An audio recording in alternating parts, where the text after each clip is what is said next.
Okay, we're going to call this special budget meeting to order, and it's 1 o'clock.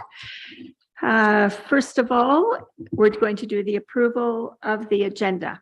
Moved by Lynn and seconded by Dan, that the agenda for the special council meeting held February the 6th, 2023 be approved as, are there any amendments? None. As presented. All those in favor? Carried.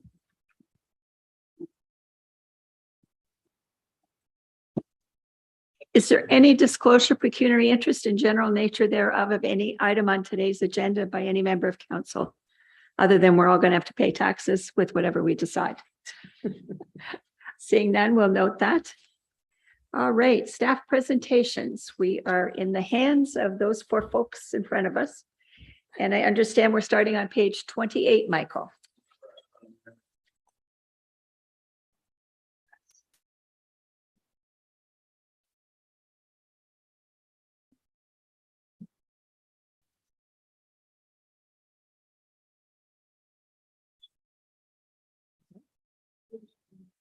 Yeah. Michael handed out new paperwork today that was on your table.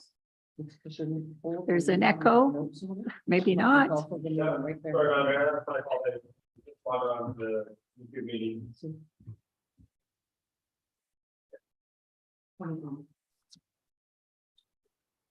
me see. Yeah. Okay, we're on page 28, I understand. We are, yes. We left off with 2.6% increase. Since then, we made changes to $2,500 to the porta potty, and we put $60,000 into reserves for the generator for half the year. And the Arden Fire Hall, we added a little bit of money after the fire chief was out looking at it on the weekend, but that was, or on Friday rather, but that's coming from reserve. So in the end, we're still at 2.7. So the numbers really haven't changed a whole lot since we left the last meeting. Okay. Does anyone have any questions from the last meeting? Okay, then let's go forward. So the first at the top of the page is the heliport. That's the same as it's always been. We didn't spend anything. What happens with that is they will notify us when there are repairs that are needed, and then it's up to us to pay for those costs, whether it's painting the lines or getting a new saw. Stock. Yeah. Yeah. All right, now facilities. Andy, do you want to speak to any of these, or do you want me to just go over them as we did before?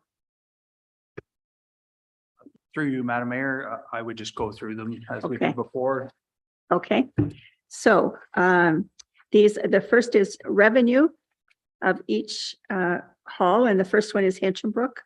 So $1,000 is budgeted. The actual was, where was actuals? 795 Correct. in the, is that negative? That's revenue, so it's. Oh, it's revenue, so it's, okay, yeah. And Oak Flats expenses for the hall was 6,930 budget. And last year we approved 5,000, but we only 71. spent 71. So we overspent. Mhm. Okay. Ballpark fairgrounds. We've budgeted, let's see, what's this one? Materials, supplies and repairs for the ballpark of 6,500.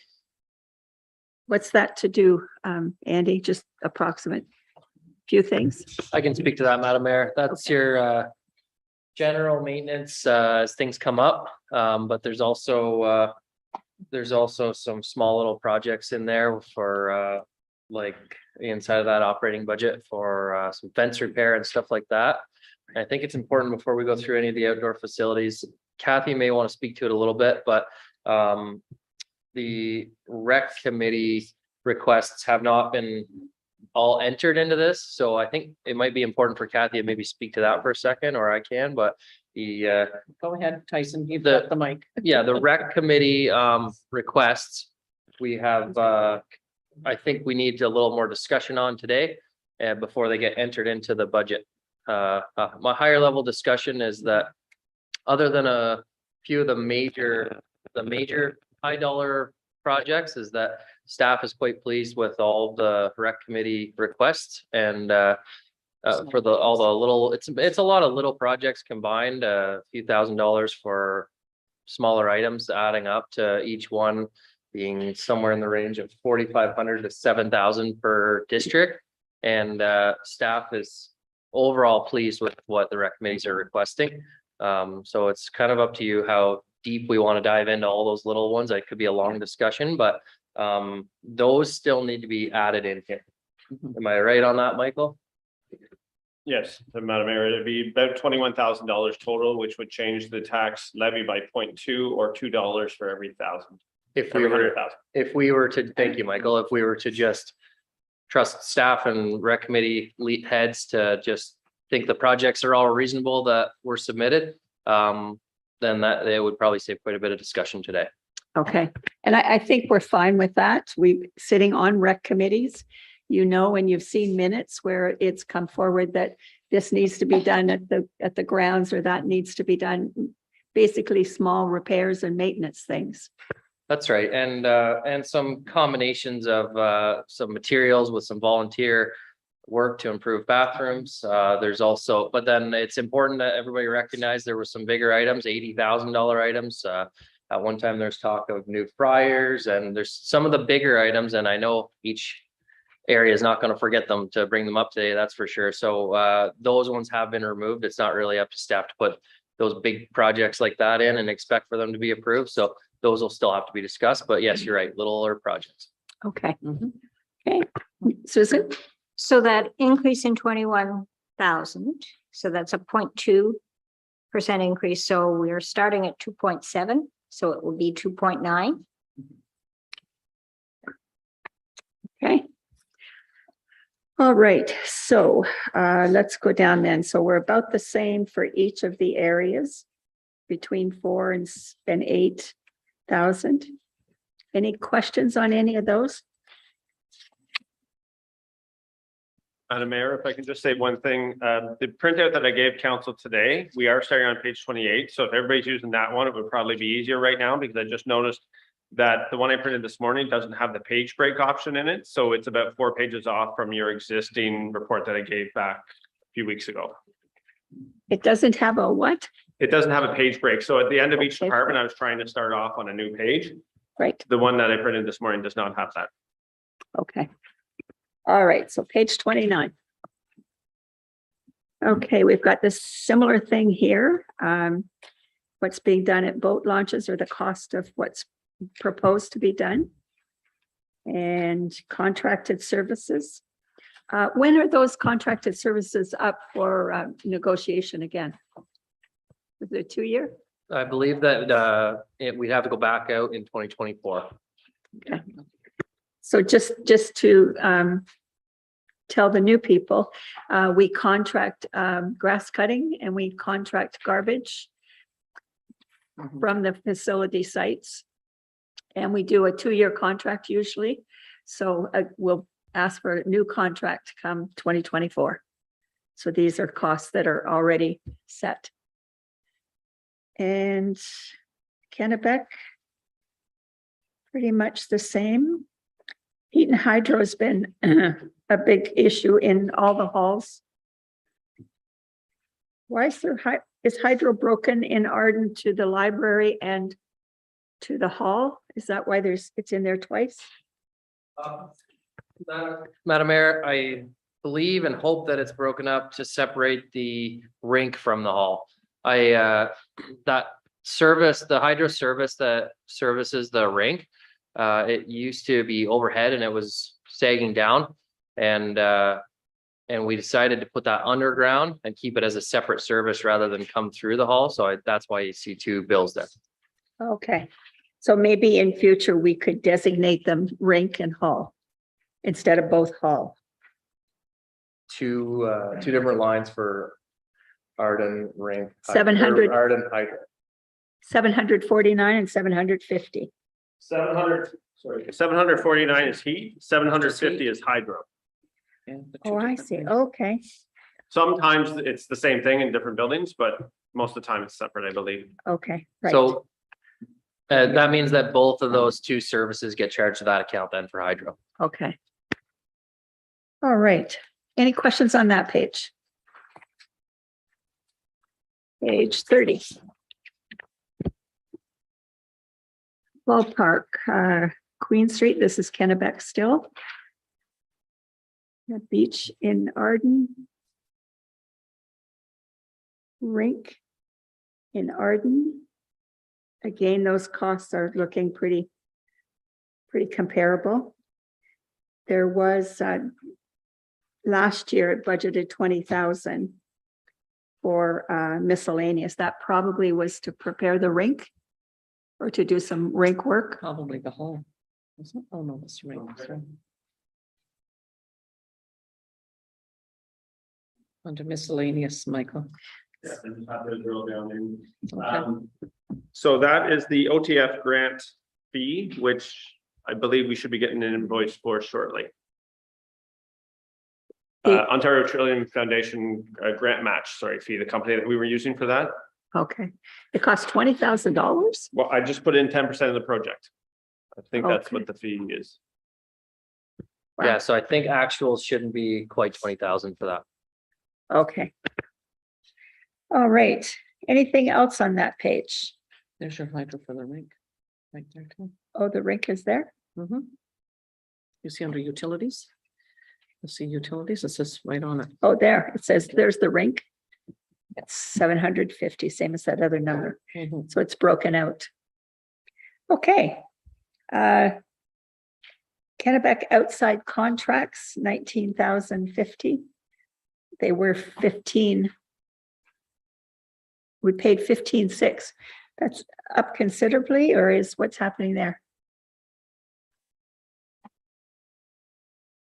Maybe because of the rink. Grass cutting. Mhm. Anyway, it's not a huge one, but The note I have, Madam Mayor, is increased 2022 grounds tender by 30%. Yeah, it's grounds.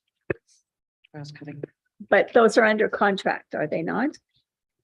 yes. Yeah, they would be. Account number, you mean 162970018 outside contracts? Mhm. Yes.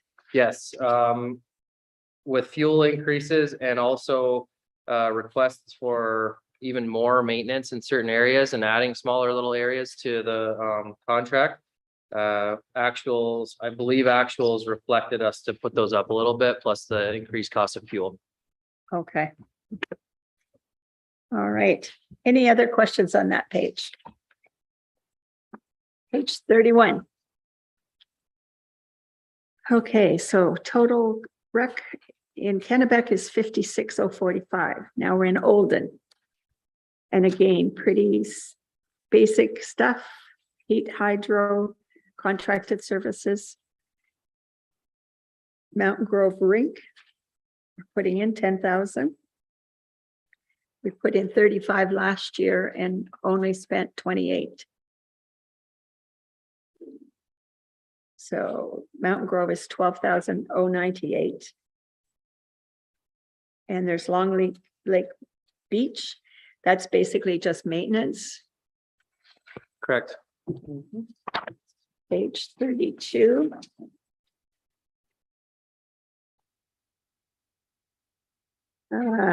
This is the hall. 3476. That's Memorial Park, basic. Contracts outside. Olden outside contract. Now there's two contracts there. One snow and one grass, or, Inside and outside. So one is oh, I see. Yes. cleaning, right, Andrew? And one is the grounds maintenance. Okay. And the rest is pretty basic. So total Olden facilities is 57,157. Okay, OSO facilities, Charlotte Lake, non-capital small consumable tools, which I have no idea what tools that lot needs, but it's $500.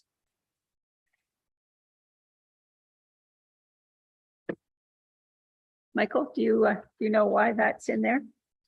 That, in my mind, the object code 733 should just read materials and supplies. So that can be any variety of items that the hall or rec facility needs. I just writing a name to look at how it's named, and I'll correct that for future. Okay, all right.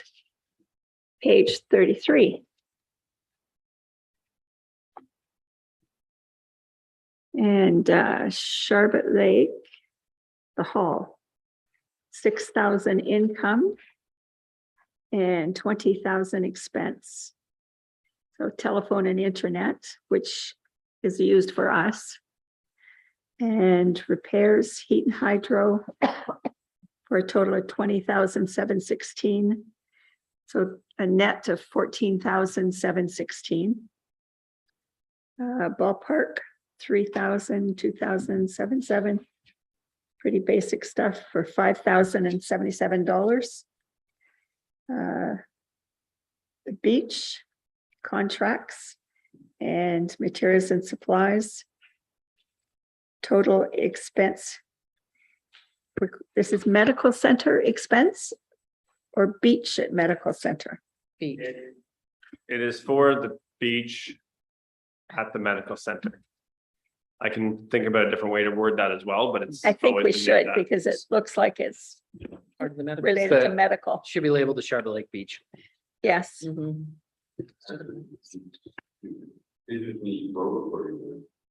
it just needs Medical Center Road road. instead of, yeah. True.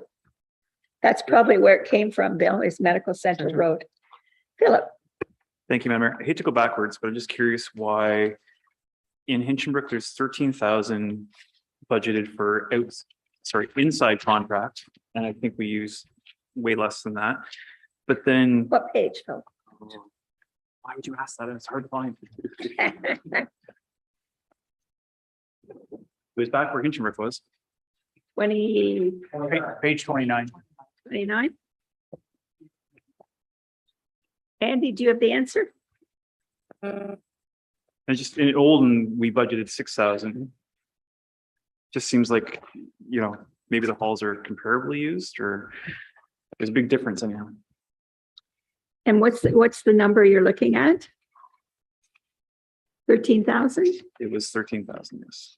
That's it. That's inside, it says, and outside So is it's 15. 1619 70017. 16. Does anybody see the 16? No, it's 13.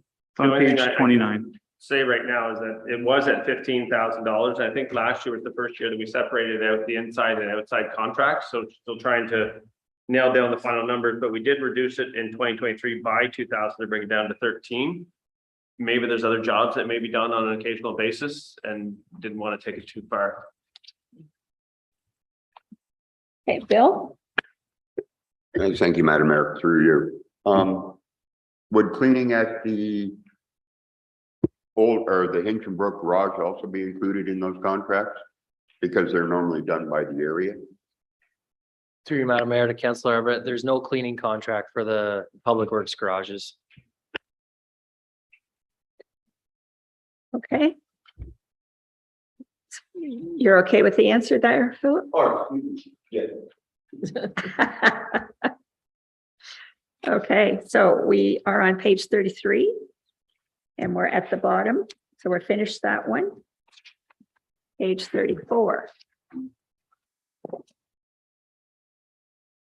Okay, Crow Lake Dock and Beach, 500. That's probably just picking up That's not garbage, nice. just a lot of it.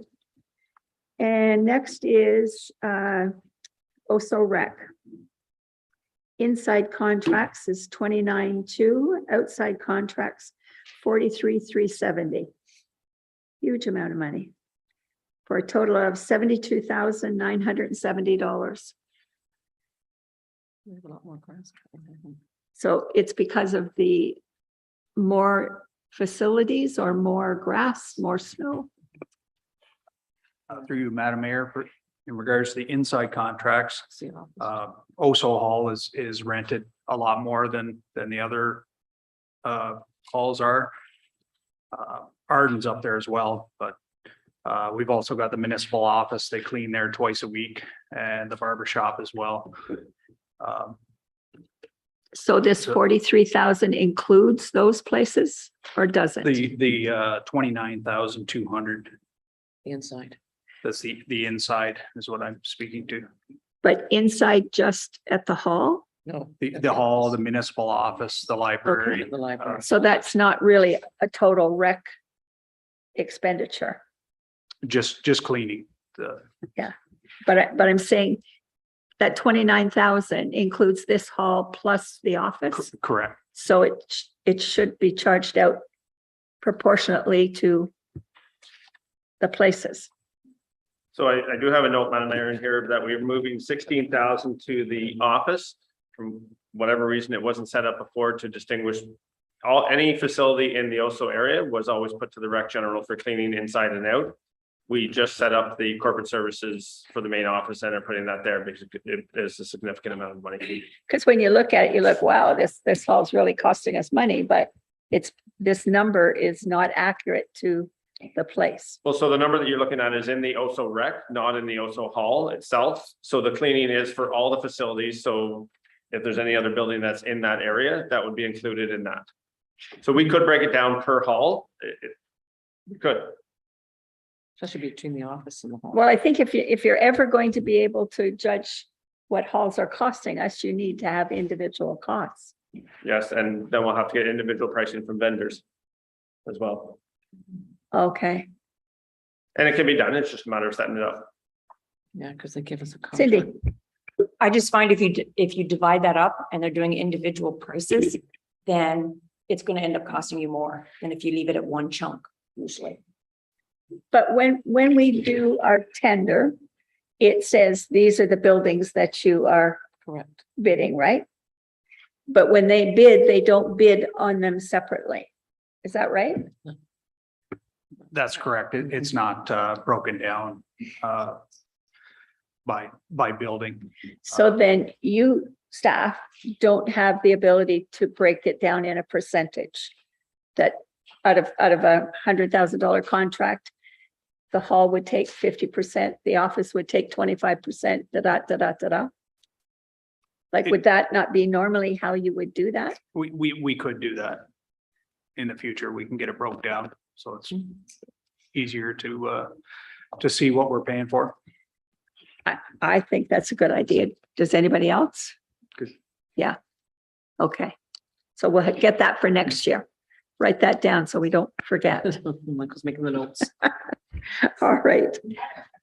Yes, So when you tender those, will you tender them individually for each building, or will you still have one main tender and then break it down in-house after that? that's the Is way. that how you're gonna do it? Okay. Yep, one tender in-house breakdown.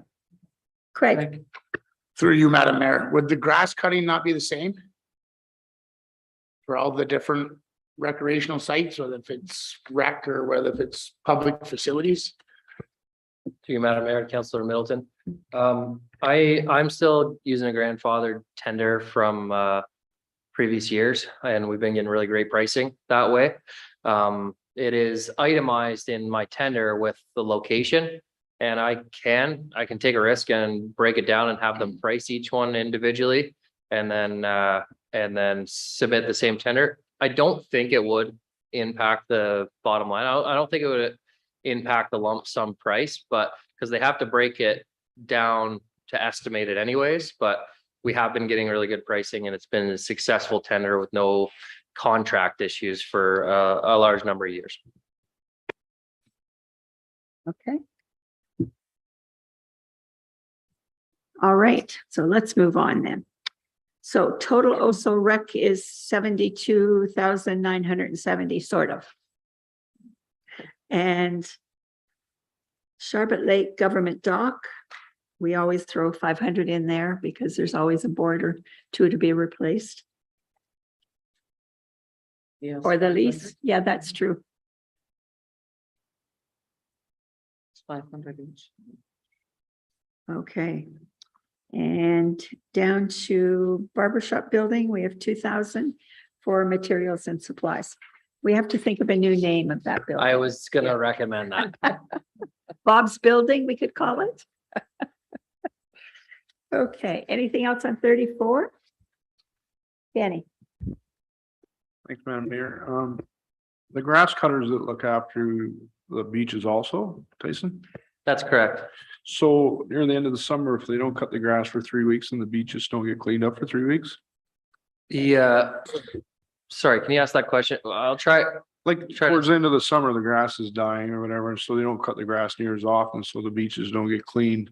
A lot of people have come forward with saying the beaches are dirty and algae and sticks and stuff like that. Is that the case? Yeah, the tender is broken down into timeframes. So in your early summer season, it's weekly, and I don't know the exact dates off the top of my head, but then it switches to daily beach cleaning. And then once you get outside of that tourism season, we try to save a little money by going into the fall with back to weekly cleaning. If there's requests, we can make modifications to that tender if needed, but I haven't had too many inquiries about that. We keep a little bit of extra wiggle room inside those accounts for when we've got agreements with the contractors to say, hey, we need an extra beach raking this week. Can you please give me a quick price? We approve the price. Let's say it's $100. Yes, go ahead, get a purchase order. And we've got some room inside those for that. For example, when right now we don't have account for the pickleball landscaping, but we were able to find room in just the Charlotte Lake Rec to go up and do a little grass trimming at the pickleball court, stuff like that. So right now it seems like the tenders are working out pretty good with those dates, but with a little wiggle room to add a little bit of extra work here and there as needed. Okay, thanks. So part of the tender is to rake the beaches. Definitely. Yeah, it's weekly. No, there's daily in Charlotte Lake. I'm pretty confident it's daily beach raking and beach cleaning in the tourism season, the whole summer pretty much. Because of the energy. So if counselors get complaints about the other beaches, you should forward them to Tyson so he knows that there's issues, or maybe we need to look at the number of times, say, Kennebec Beach gets raked or Eagle Lake.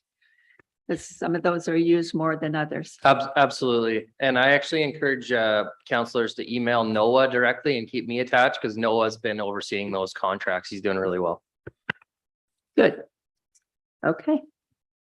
Oh, glasses to go on. Page 35. We are still at maternity, or we're at the barber shop here. So looks like just standard costs, 8,390. Total OSO facilities, 116,384. Swim program we had last year, right? No, we didn't. We haven't had it since COVID. And we hope to have it this year, maybe, yes. if we can find instructors. Instructors. Mhm. So those are the basic numbers. And there is a grant? No, No, we pay Red Cross, we pay for those supplies. Right. So, but there's no the grants. fees no. help to It's compensate. the fees that cover the cost. Okay, and that's why the revenue is 6,000. And those are basic expenses that Yes.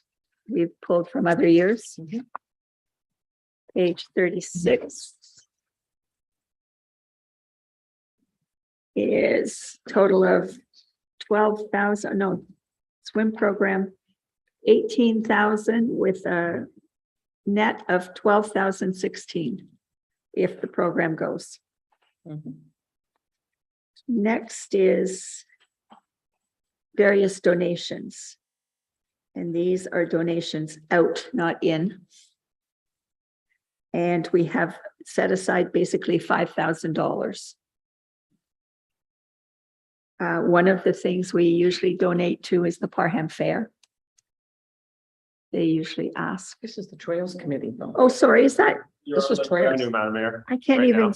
I can't even trails. see where, oh, there's trails at the Yeah, bottom. it's Trails. Mhm. Sorry, this is trails.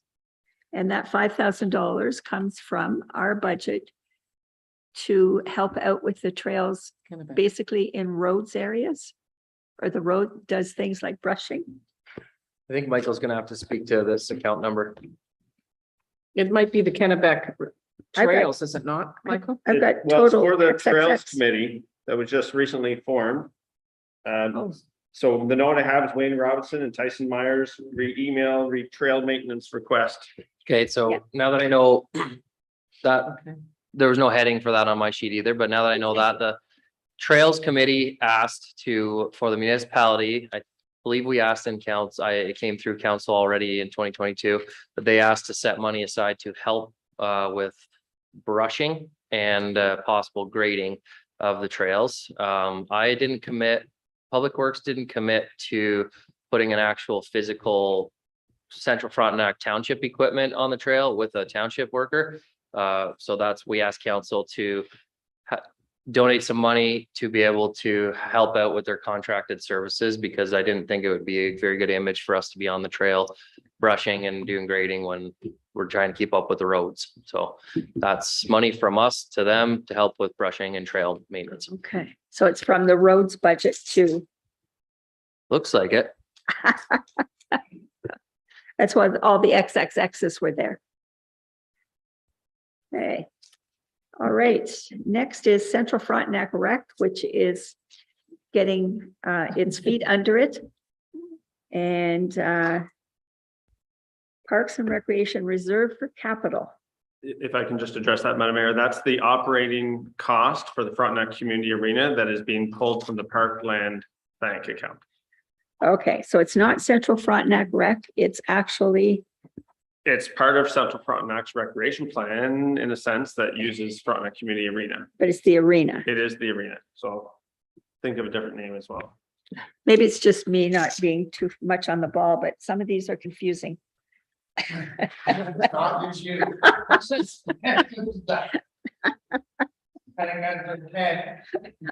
I was just being They've been polite. there for years, and that's why we need to change names. Yes, It's not like it just happened. okay, so this is the arena. So $58,432 in revenue. Madam Mayor, Yes, the 55,000, that's coming out of reserves to pay the $90,000 for the arena? It's coming out of the, through Madam Mayor and Councillor Smith, it's coming out of the Parkland funds that we collect, so it's not coming out of reserves. It's coming out of the Parkland, which we can use for recreation, just to clarify. It's reserved, but it's parks. so that is the revenue. Page 37 is the expense. Insurance, materials, computer support, operations. There's 90,000 for the arena and 37,000 other grants to rec groups. What's that? So Madam Mayor, those are all the donations to the Northern Rural Youth Program, the Santa Claus Parade, Parham Fair. I'm just going to see the other ones that we have in there.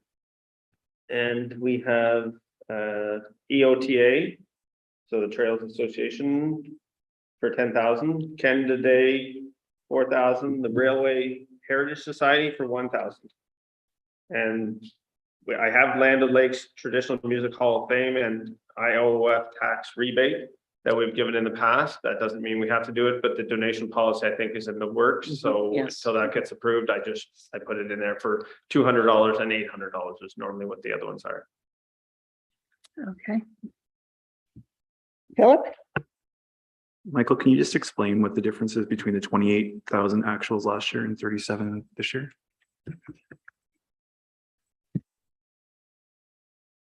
I will get back to you. It'll just take longer than I'm sure council wants to wait for me right now. So you want to know the Remember, it went up. Sorry. Yeah. Sorry, Councillor Smith, I thought maybe a clarification. I thought you were asking the budget of 2022 to the actuals of 2022. No. Oh, What's the increase of the 2023 budget over the actual? okay, so kind of combined into one question. so the actuals were 28. Here. Yeah, the actual. So we're at 37 to the 28, so 9,000. The IOF tax rebate wasn't given out last year. The Railway Heritage Society, that check hasn't been written yet. Canada Day, Trail Day, I don't believe occurred. But 6,000 there, and I'd have to look for the other stuff that wasn't given out, but there's approximate. Nikki? Thank you, Madam Mayor. Michael, what's the computer support and the operating recreation of 10 grand? You don't have any spent in the previous year. It's a new program. Is that not the recreation software, Michael? Oh, could be.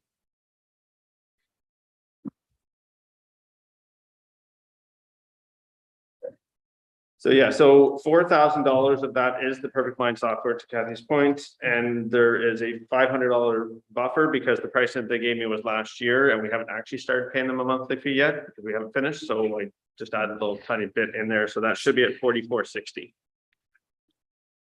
10,000. Which line was that? Sorry. Thank you. Oh, that is engineering to get projects ready in case any grants come up. That's what I have in the estimate. That's money that I requested for future projects.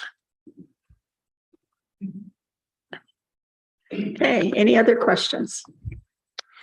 Let's keep moving on here. So we have total Central Frontenac recreation expenses of 199,787.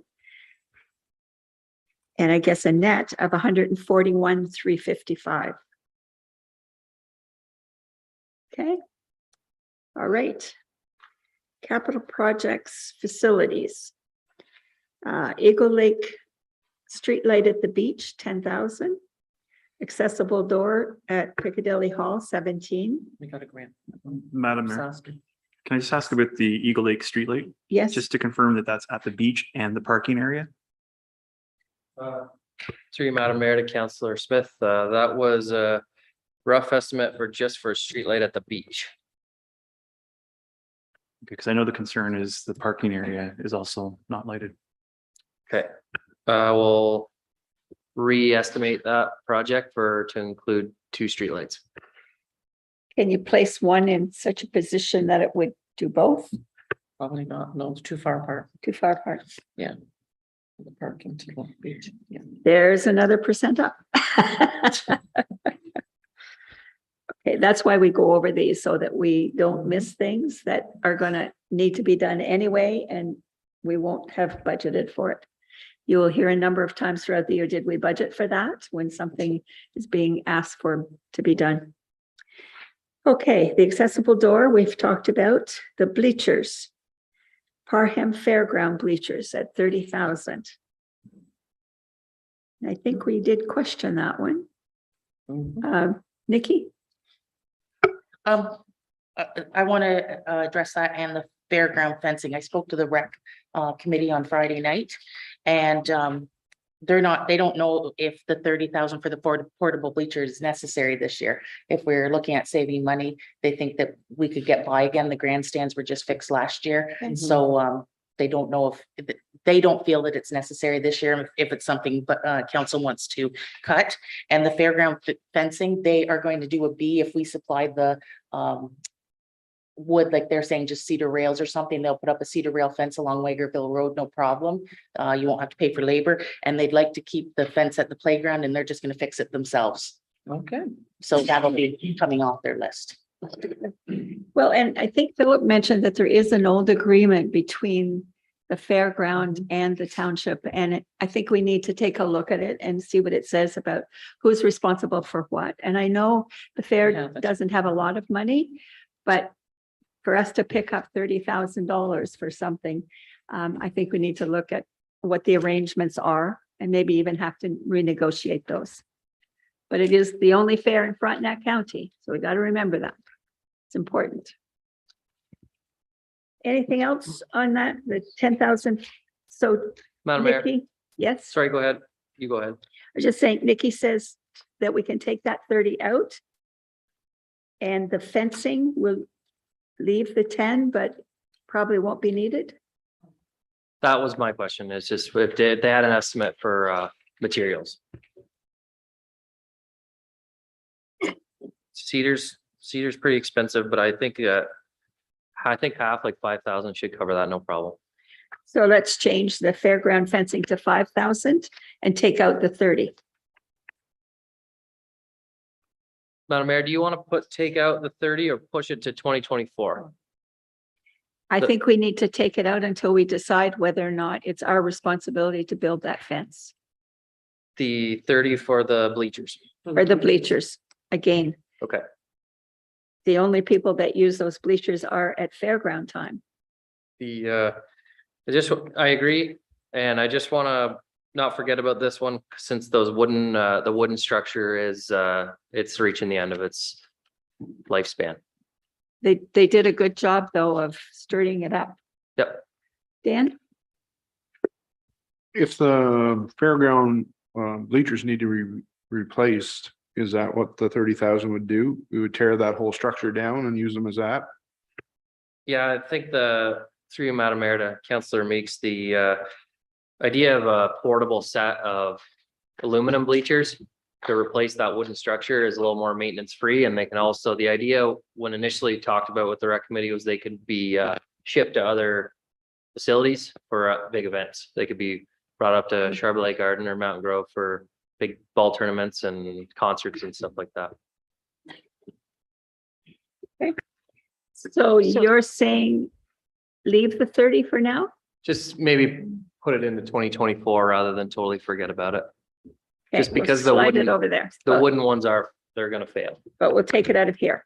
For Our building inspector, we would have had to condemn them this year if it weren't for those repairs. We know some carpenters now. So we're pushing it to 24. Yeah. So it's coming out of here. So just to remind council, because it is a capital project, we're not reducing the budget levy by adjusting a capital project. We're just not pulling that money from reserves, which is still a good thing. That is, yes.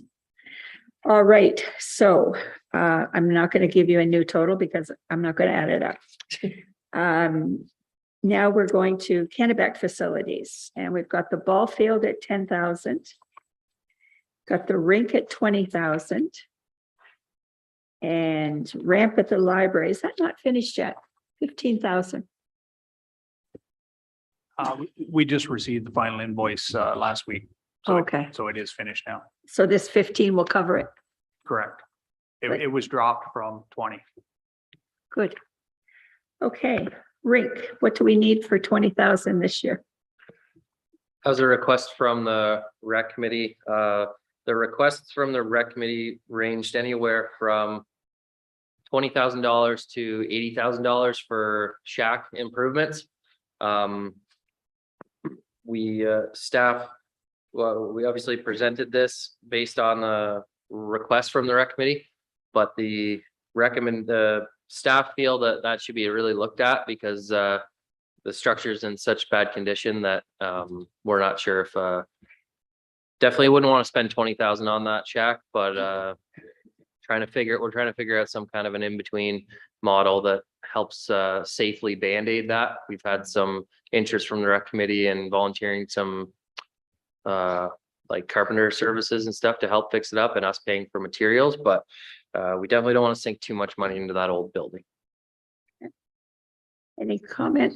No? So what do we do with this money then? Do we take it out? Do we leave it in? Move it, leave it there and figure out what you're going to do with it? Yeah, at a department head staff meeting, it was discussed to relook at it with the rec committee and if it's supported by council to just see how that $10,000 or $20,000 could be spent the most efficiently, I guess. I'll say. Okay, Madam Mayor, just another way to look at it.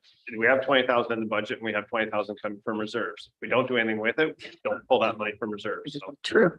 but it's there if we do need to do something. And sorry, thank you, Michael. Little tiny bit more background, just, I know we talked about it during the capital presentation, but that was supposed to be incorporated with the grant that we received to do all those upgrades. But with inflation and everything and the fuel price, we could only do the rink for that price. We couldn't spend that money on the shack at the time. So now it's kind of playing catch up to get that done. Right. Lynn? Thanks, Madam Mayor. And I know the rec committee themselves are looking at doing some fundraising to try and come up with another, 20,000 ourselves or, like a larger amount so that we could do some better renovations and just trying to find ways of making the money go further. Sure. Okay. All the rec committees were really good for submitting their requests, and in this specific request, there was options presented such as buying a pre-built structure that we could just drop in place on a new pad. We've already got hydro there, so definitely, I think everybody agrees we need to do something. Just with the timing, we're just trying to figure out what's the best way to do it. Okay. So we'll leave that in there as a buffer. Is that what I'm hearing? Yes. Hope we can do it for less, but if we take it out, we also take out the matching dollars, so it was 0. All right, so that's $45,000. And now capital in Olden. Page 38.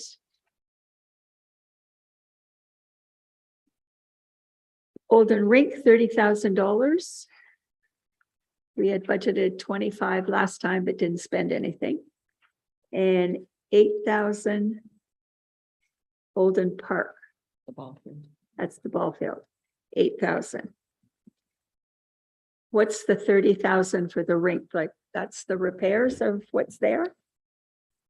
Through you, Madam Mayor, it is to move the electrical and water services to the main building. Right now, it's just in a little pump house in between the main building and the road. And it's it freezes up. It's not really safe having an electrical panel that close to the water either. Right. It's, And 30,000, to do those couple things. there's excavation to do, the overhead service to move. Okay. There's some walls to build inside. So Mhm. it is a substantial job. Okay. And definitely for safety. Ben? We talked about the money that was put away, the 22,000. Is that still, can we still use that for boards if we do it ourselves or whatever, the 22 that's been placed, Michael? So I believe I can double check here for Madam Mayor, sorry, the council meetings. I believe I put that 22,000 coming in from reserves. I'll double check, but yeah, it wasn't allocated to any one particular project. So we bring it in, it's just gone. Okay. All right, so 38,000 is the total there, and now OSO facilities. 15,000 for the Charlotte Lake washroom building. And we talked about that. That was to bring in water. Madam Mayor, the 15,000 was the design and engineering services and the planning phase of the future washroom building. Right. There's a separate account in there for drilling a well, which that, just to refresh your memory, is being looked at to possibly service that bathroom from the medical center, the treated water, which is a great idea brought to us by council. And we're keeping that budget the same for now because the cost could be virtually the same. So we hope for savings, but we're not sure. Michael? So through Madam Mayor, council makes that 22,000 is coming in from reserves. So that'll be gone. Yeah. Okay. All right, band shell, 30,000 for the floor and the roof. What did we do with that? I don't remember. Did we leave it in, take it out? Left it in? Left it in, I think. If it's on the report from this morning, it's in. Yes. Okay, so all of these are in. Mhm. Correct. Okay, so any question on any of these that are in? And the 93,400 is the grant From the rink. for the ring. Rink. Yes. Yes. All right. Any questions? So the total capital was 178. Yes, go ahead, Craig. Was there anything put in from the District 3 OSO Rec Committee? When you say was there anything put in, what do you mean, Councilor Middleton? Was there a list for budget put in from the OSO Rec Committee? So that's part of the 21,000 that Tyson was talking about earlier. From my notes, it was, Michael's got the exact numbers, but training, $1,200, pickleball, $3,600, landscaping, $3,000. That's something to do with pickleball area. And there was some kind of a request for $80,000 for pickleball courts. And where are those on these sheets? They're not. They're not. No, Okay. the small ones are in, but not the big items, not the 80,000. You have to get exact numbers from Michael, but that's what we discussed at the start is some of the requests directly from rec committees. They're not entered in here. They have to be discussed today to be added to this. Right. So I guess where do we see what was originally requested compared to what's on here? Because obviously also had things requested that's not on here. So how would we ever know what to talk about? Well, we can discuss them right now if you'd like Michael to take us through the exact numbers. It was all the rec committees that had submitted. We did go through them this morning at our managers meeting. And we did not put any of those numbers in here yet until they're brought up so that council have the discussion. The 21,000 that they were talking about was the small items. There's bigger items. There was the $6,000 for the, I think for the fryer was taken out. Because we got an email that Leslie said to take that out, was it not? So that's out of there, but there is the 80,000. There was some of those other things, but Michael has the list from his email. Yeah, and if I can help explain, I think you'll be relieved to hear that after Michael reads this, other than the major item, I think it was the $80,000 pickleball court request. Everything else that Michael is about to list off is to be added, and that's in that 0.2% that we talked about earlier. So yeah, I think it'll help when Michael takes us through that. Sorry. For sure. No, it's an excellent question. But there is a request for $6,400 for cleanup of the pickleball court, isn't there? It's part of the maintenance. Or as part of the maintenance? Let's let Michael take us through it. So for OSO rec specifically, it was $6,000 for a fryer that was pulled in a later email. It's gone. $1,205 for training for safe handlers courses, $3,600 for a porta potty, $3,000 for landscaping, and $80,000 for a portion of the enhancement of the pickleball court. That's specifically for OSO rec. So each rec has a list here of emails that we went through this morning. So what was that total of the first ones up until you got to the pickleball? Around 7,000. 7,000?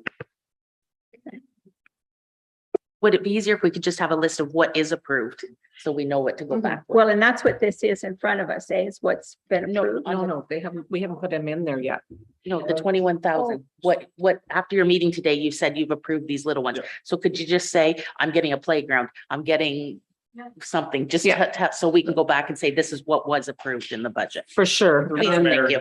Councilor Galley, absolutely. It was a little last minute doing this, so we didn't do a summary list, but we just did the summary dollars. So of the $7,000, it's the training for OSO rec, the porta potty, and the landscaping that's in there. For Olden rec, there's paint for the bathroom. There's some new picnic tables, and there was leveling of a shed storage building. Kennebec was basketball hoops for the ice pad, new hockey nets. And there was a net for the ice pad. There was no dollar amount there. Pickleball, net, and paint. And for Hinchinbrook, we estimated $7,000 for the different things that were in here. Again, that was kind of off the on the fly.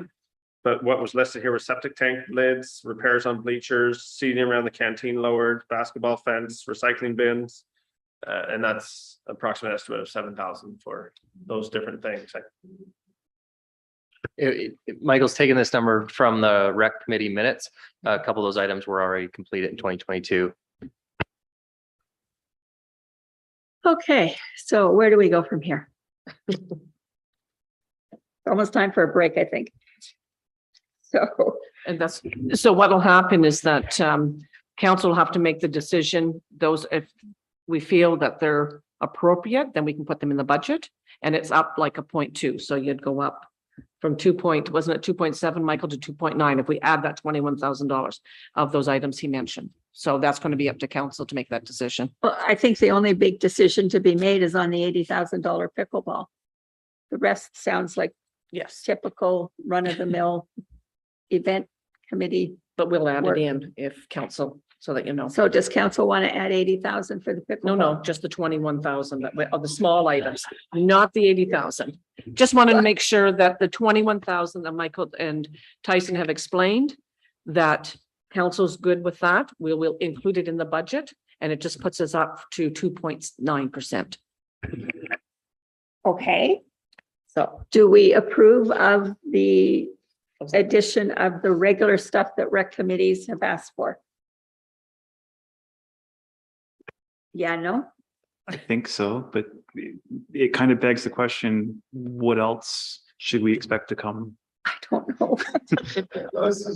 If I may, Madam Mayor, you mentioned the pickleball courts at $80,000. There were other bigger requests from the different committees that we didn't put in. I think that will form part of what goes on this year of the rec committee gathering and getting a bigger picture of everything and what needs to be done. But ultimately, we felt there wasn't really any money in the budget to move the canteen for $12,000, which we think might have been a light estimate.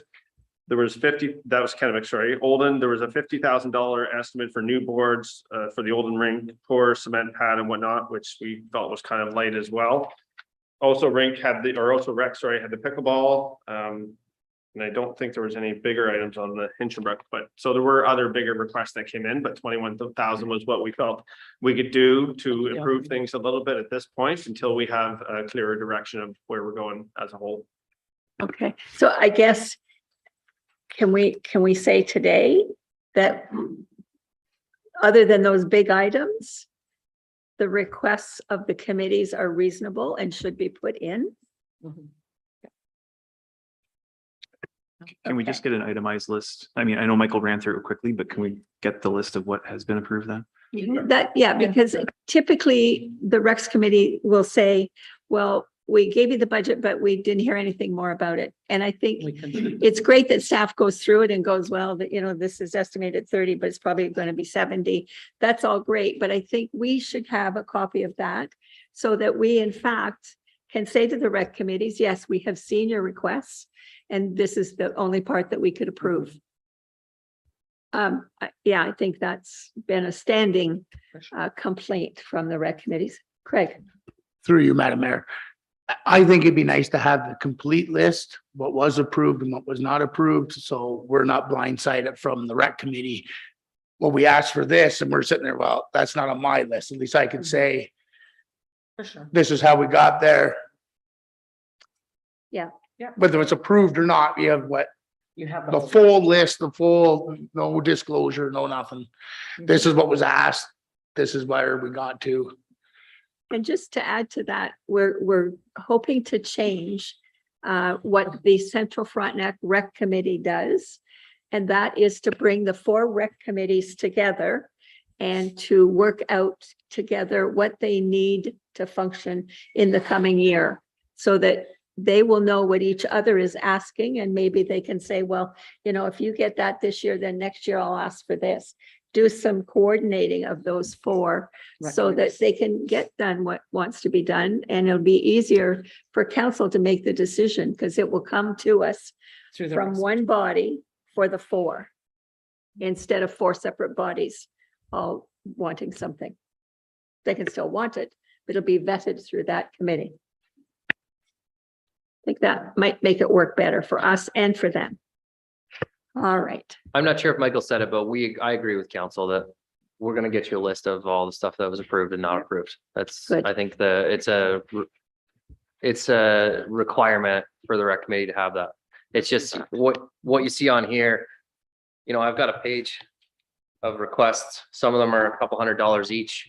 It would double the size of this package if we put every single line item in there as they're not capital projects. They're little operating projects that we can do in an operating budget. So, but I agree with Councillor Middleton that we can provide that. Dan? Do the rec committees meet? Yes. So far, there hasn't been anything lined up between all the rec committees at this point, I guess. The Central Frontenac Rec, where we met, Kathy and I met with the chair and the co-chair, which is Bill and Philip, to start doing the terms of reference and to get some instructions and to get a bylaw formally put together as to how it can work. Okay, right. So that it's coming. It's a work in progress. Okay, so that's page 38.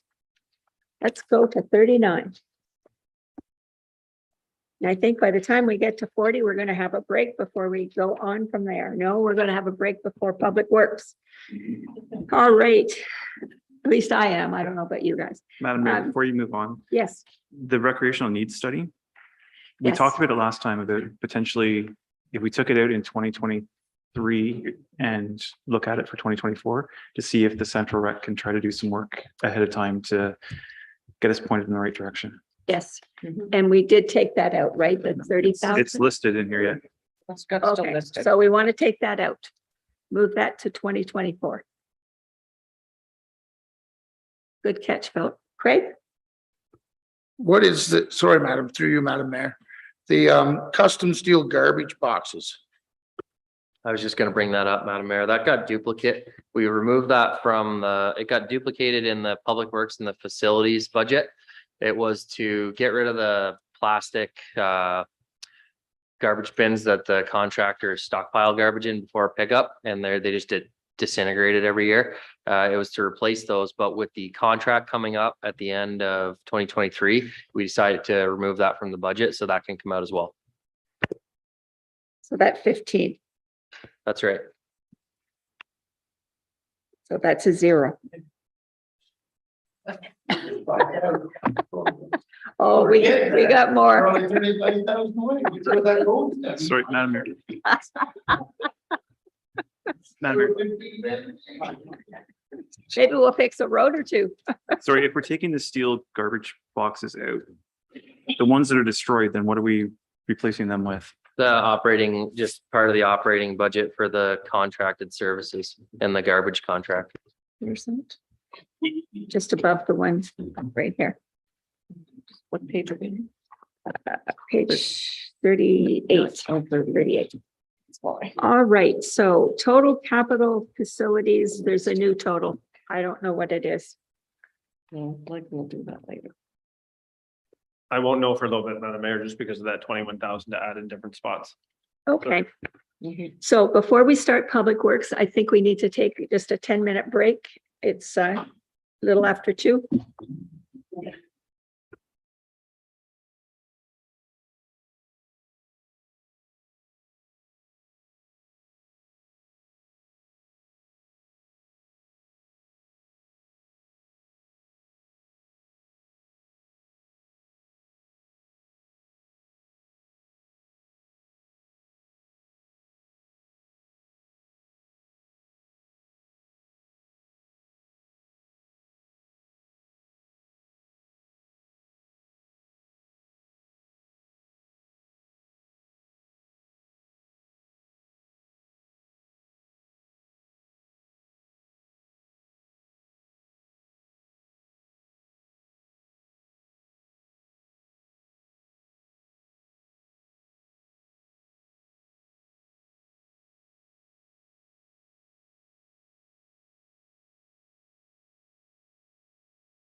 Okay, we are ready to go back to work. And we are starting on page 39. And it is Public Works and Waste Management Services. So we've got about 20 pages to go through here, just to get to the good part of it. Not that roads isn't, Tyson. All right, so I'll just go over them, and if you have questions, just jump in. So Public Works revenue. So there's aggregate license and permits, insurance recovery guardrails, which you can see was empty before. So a total revenue to roads about 58,500. Now, Public Works expenses. We'll start with roads general. Salaries full-time, 336,814. And that's CPP, OMERS, health benefits, all of those mandatory items underneath. Advertising and promotions, 2,500. That's for when we don't use our website and other means. You have to post certain things in the paper. Annual fees, that's for good roads and the supervisors zone organization. Conventions, communications, telephone, fax, cell phones. 8,000 was budgeted last year. We spent 76, so 8240. Radios, contracted services. Which service is that, Tyson?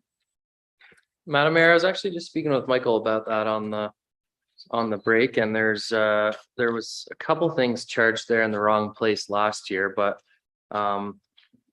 we have that as a general account for if we need just any contractor repairs or anything at any facilities, really, like mostly our office, but it's kind of an oddball account to catch some of the more unique repairs that we need to call a specialist in to do. So Okay. it's we did take note that it was over budgeted for last year and dropped it from 4,500 to 2,000. And Okay. if council needs to know of any of the things that we're charged, I'm sure Michael could help us out there. I think for $2,000, it's always good to have a miscellaneous contracted services line. Anyone else? Insurance, $110,663. Oh, to be in the insurance business. Legal fees, 35,500. We only spent 78, but it's a matter of having that there in just in case for legal services. Yeah, may not all been. The legal fees of 35,500. Yeah,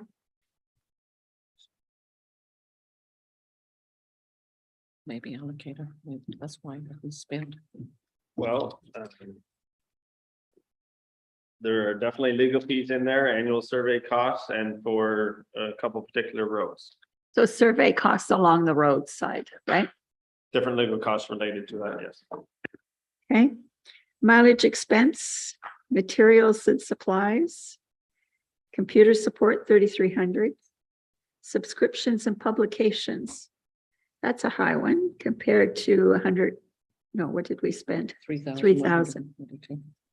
Those are magazines mainly with technology stuff. No, Madam Mayor, we've pretty much put a stop to all those magazines that used to come with various names on them from the past, but one of the higher expenses there is the weather network we subscribe to to stay legal within minimum maintenance standards. We need to pay to have weather sent to us a certain amount of times per day to have record for lawsuits and stuff like that. Okay. There's also, I'd have to see exactly which ones fall into which category, but we have AutoCAD subscriptions and stuff like that as well. Okay. Through you, Great. Madam Mayor, computer support, Tyson, or no, sorry. Yeah, computer support. We have 3,300 down from 4,000 last year. In 2022, we spent zero. Through you, Madam Mayor, to Councillor Middleton, we got lucky with not having any computer failures or anything. it's not only just myself and Noah and Steve's computers. There's also a handful of iPads we use for sign inventories, route patrol, and we're starting to get into exploring into plow patrol, eliminating paper patrol sheets, and starting to implement iPads for trucks. We're trying that out this year with being able to just have an iPad in your truck to do route plow patrol rather than paper. Okay. Philip? Just, Madam Mayor, is that not covered through the county's contract for IT services, its support?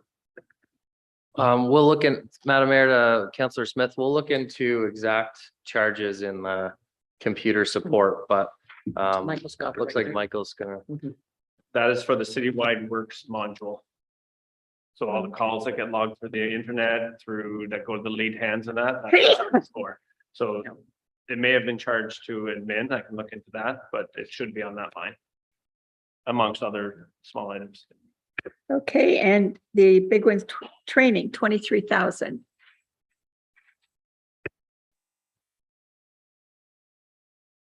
Oh, sorry, I didn't know if you're asking me to explain I it. just, what are you training on? Plow training, every time we've got a new operator, we've got lots of new operators this last couple of years, but the plow training and different training for like specialized training for traffic control and all that kind of stuff, it adds up. We had a slow couple of years with COVID, and hoping eventually to reduce that budget because more training is becoming virtual, but I believe that each time you send a plow operator for plow training, and that needs to be renewed as well. It's not just new operators, but I believe each one of those is $1,200.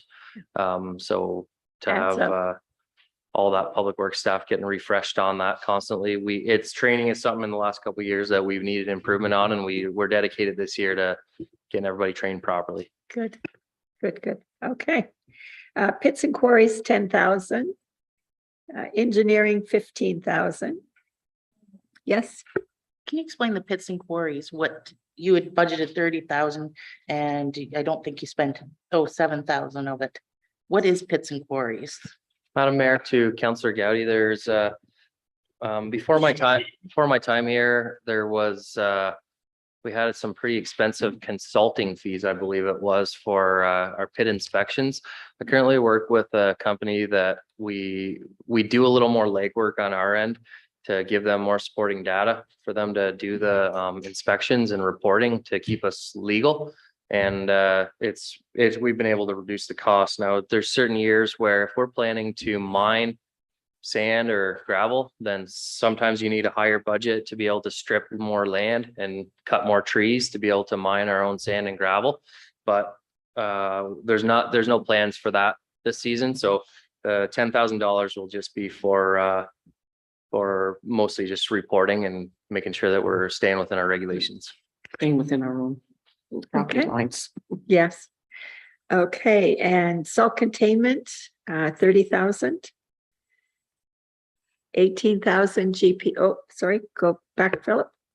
On that line item, is there an offsetting income? Was that not covered through insurance? For what? Yeah, The salt? Salt? For Madam Mayor, Councillor Smith, there is an insurance recovery line for most of what's in there. I may not cover all of what's in there. I'd have to look up exactly, but yes, there's some, at least half. Okay.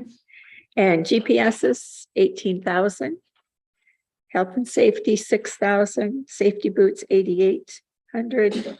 Fuels and lubes, $450,000. We spent 453,000 last year. Wow. Vehicle license, 34,000 for a grand total of $1,235,230. Lynn? Thanks, Madam Mayor. How is it that we were proposing to spend less on fuel this year than we actually did last year? It says 453,000 This year. for this year, and we're only budgeting 450. Michael probably has more bills to come. Through Councillor Smith, through Madam Mayor, sorry, to Councillor Clegg, I think it's really comes down to, I'd probably love to increase it $75,000, but there's another 1% of the tax rate. So hoping that the prices will go down. We might still be in. We were asked a similar question last year by another councillor.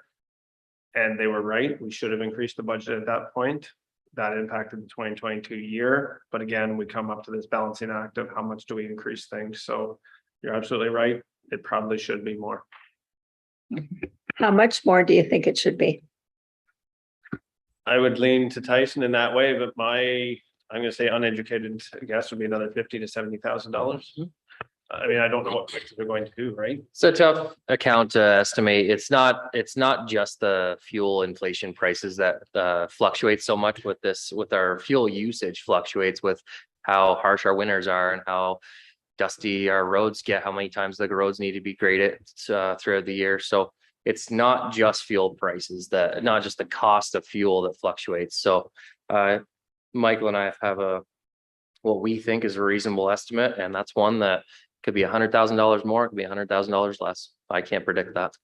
This is definitely a guesstimate number with this kind of economy. It's sorry, go ahead. Just wondered under the lube of vehicle maintenance on the next page, would that not classify as vehicle maintenance, the lube part of the? Through Madam Mayor to Councillor Meeks, when we buy grease, oil and stuff like that in bulk, we buy it in bulk. So it doesn't really get itemized down to each piece of equipment.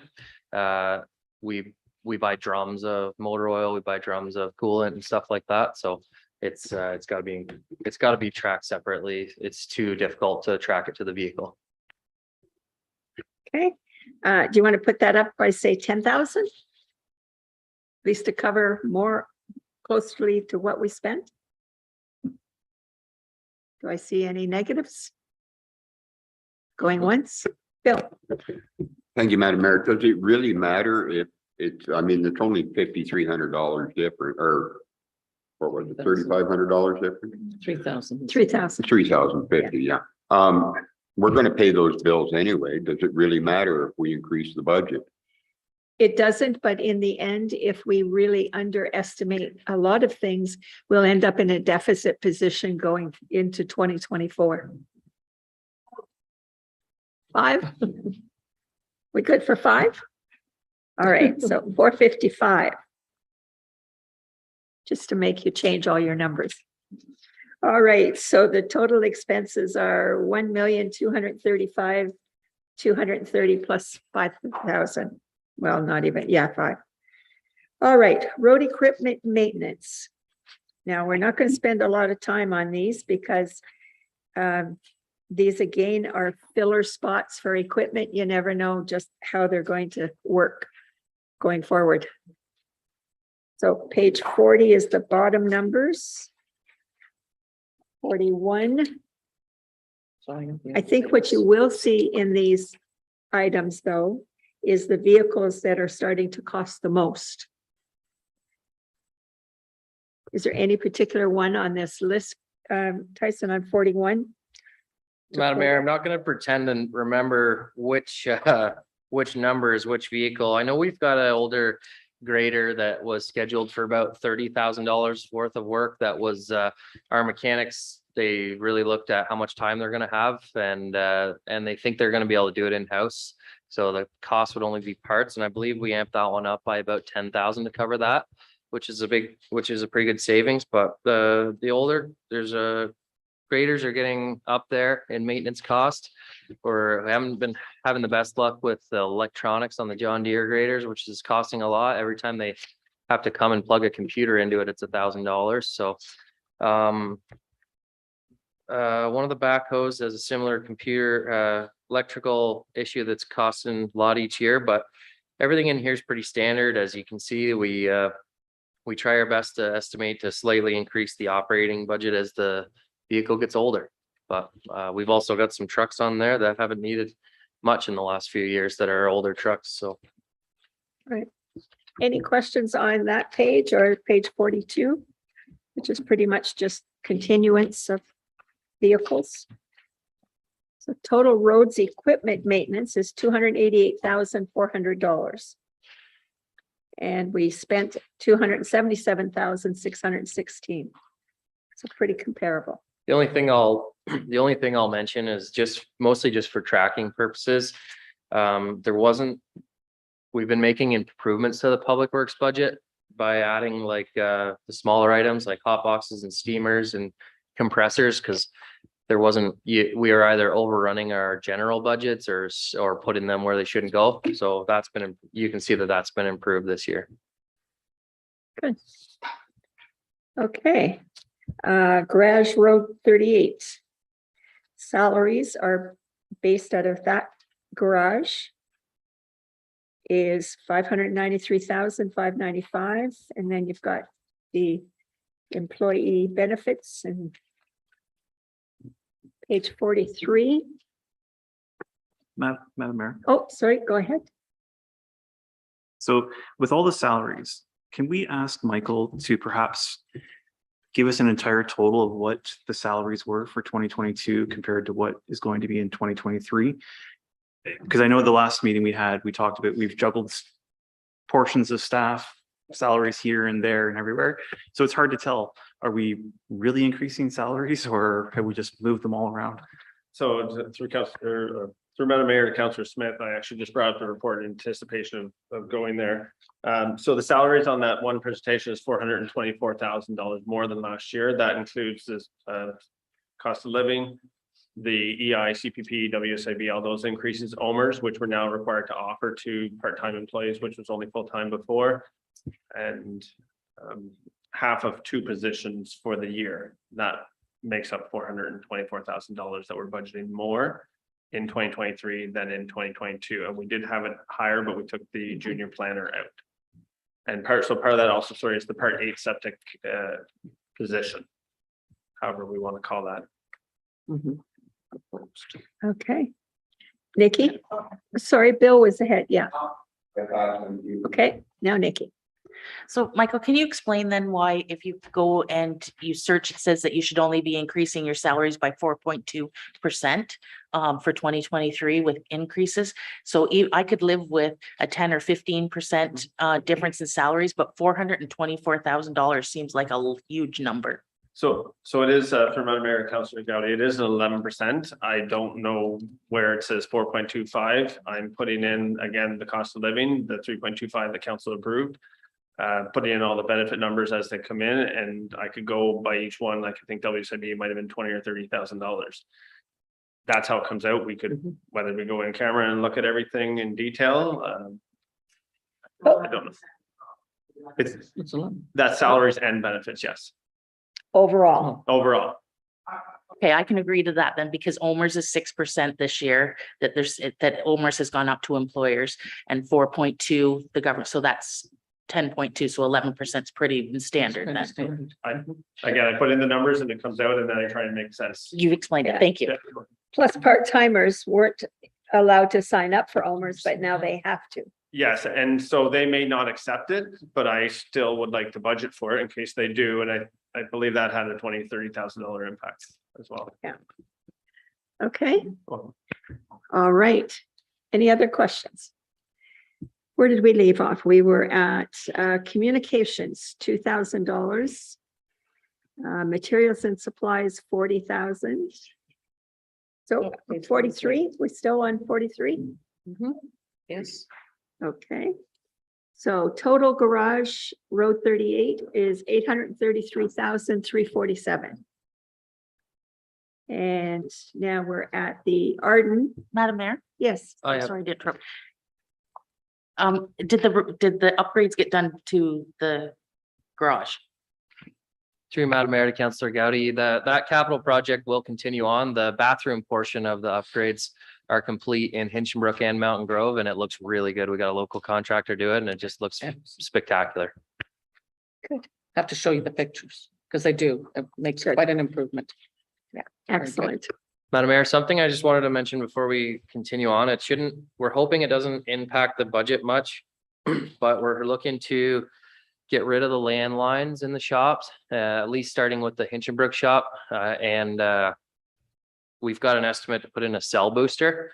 Currently you can't make a cell phone call unless you're either right up against the window or outside, which I think for our mechanics and even our public works staff work on their own trucks too. I think it's such a big shop to be able to make a call from the shop or from the other end of the shop.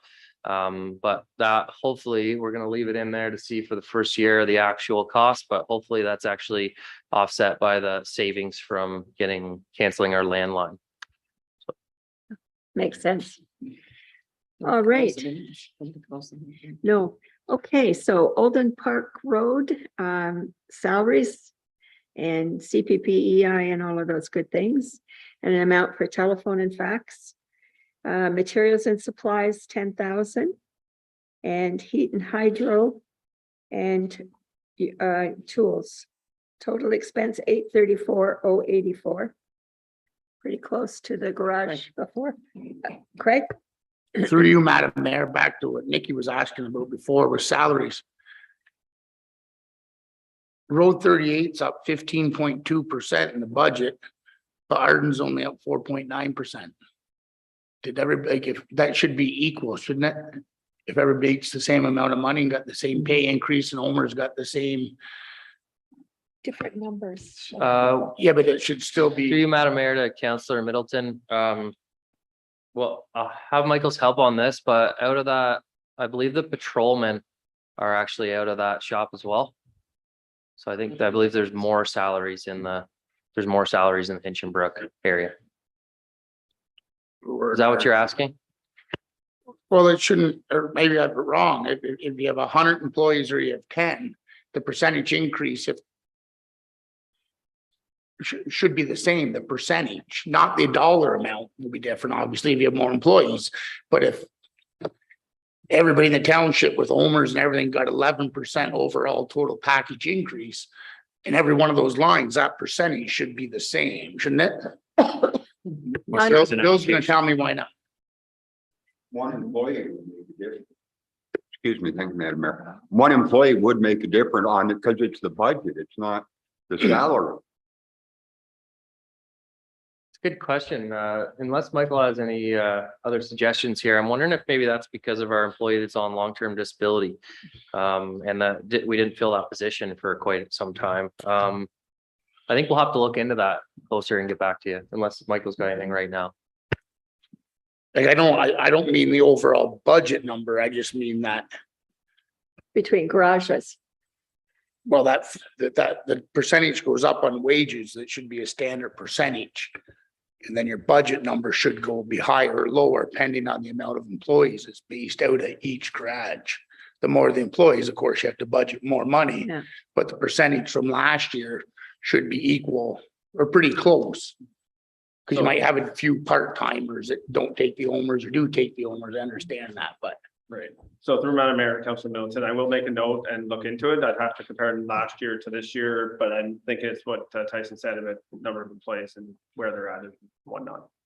Yeah, we definitely for the majority of 2022, we had a part-time employee filling in for someone on LTD, so that's definitely going to affect it. And that went into 2021 as well, but that part-time employee wasn't hired right away, so there's definitely a bit of a gap there. So hopefully we can get back to you with a more precise answer on that.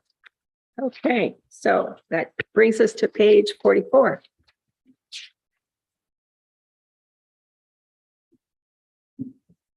All right, and this finishes the materials, utilities, heat and hydro.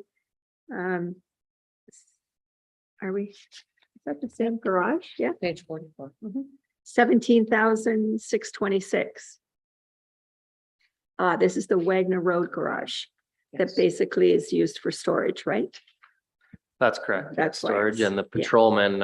patrolmen use that garage to kind of work out of and start and finish their shifts sometimes.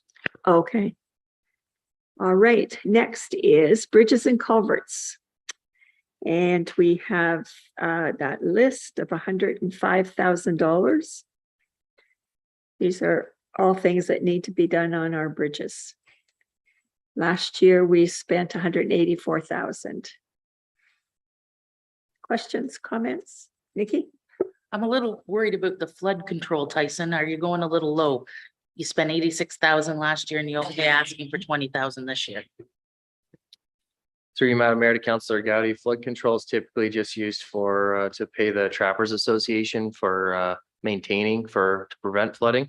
Unfortunately, in 2022, Michael can correct me if I'm wrong, but I think that's due to pretty bad washout that we had to charge to somewhere. Oh, okay. Where the flood took out the road. Correct. Yeah. Okay. Philip?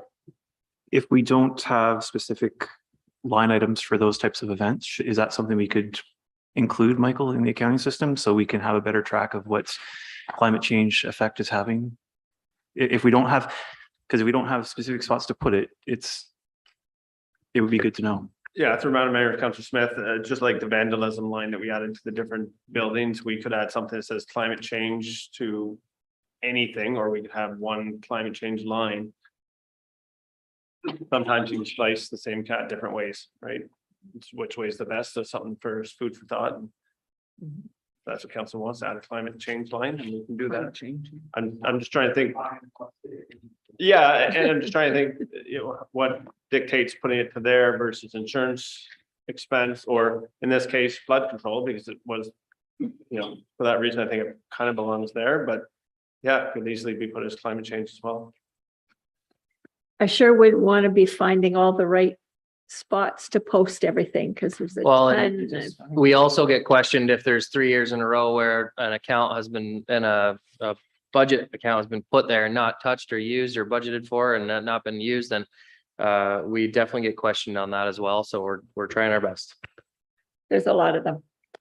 Okay, road maintenance operations expense. So we have roadside maintenance, ditching and tree removal for a total of 45,000. Spent was 34,000.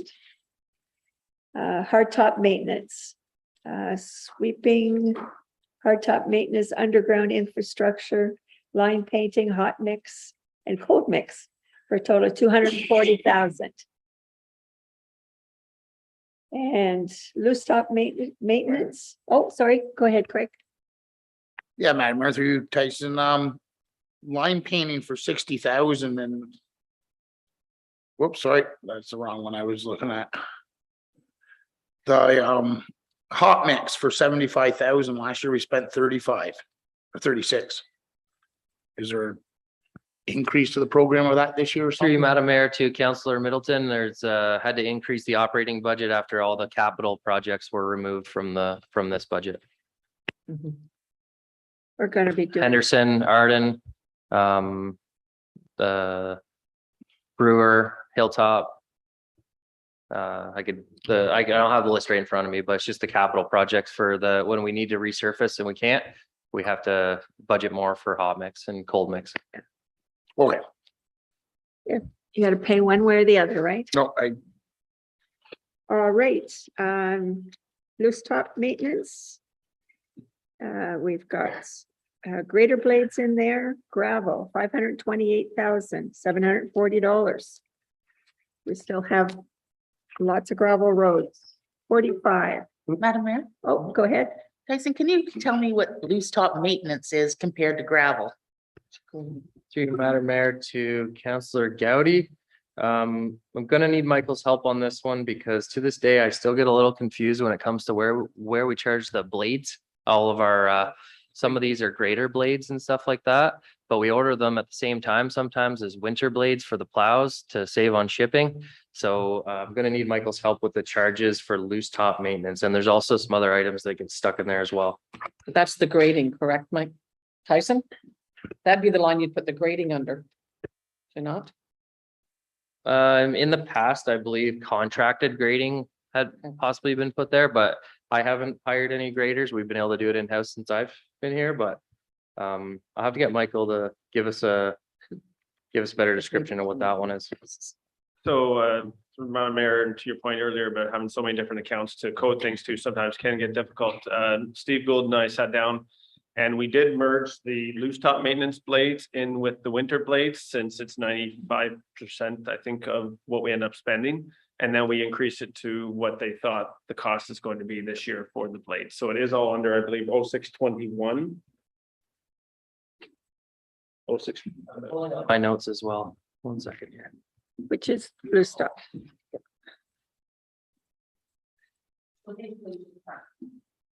Just give me 1 second. Yeah, it's the blades for the grader. Okay, here we go. Sorry, I just got Too a many million lines. notes here. So that is another budget where one of the things we charge there is when we do the gravel contract. We also have to, as discussed in the capital budget for our request to purchase a packer, we also have to rent the packer inside of that budget as well. So when we get the gravel delivered to site and spread it on the roads, grade it up, we have to rent a packer to follow to make sure that gravel isn't getting just rolled off into the ditch. So that's another big one that's charged there every year. So loose top is basically anything that we can grade, and hard top's anything that has got a harder surface on it. Right? Correct. That's in my simple description of. That's what right. you call. So just to clarify, the grader blades, the Council Galley, that would be up top. The line says grader blades, but where Steve and I put it together, it's called winter control.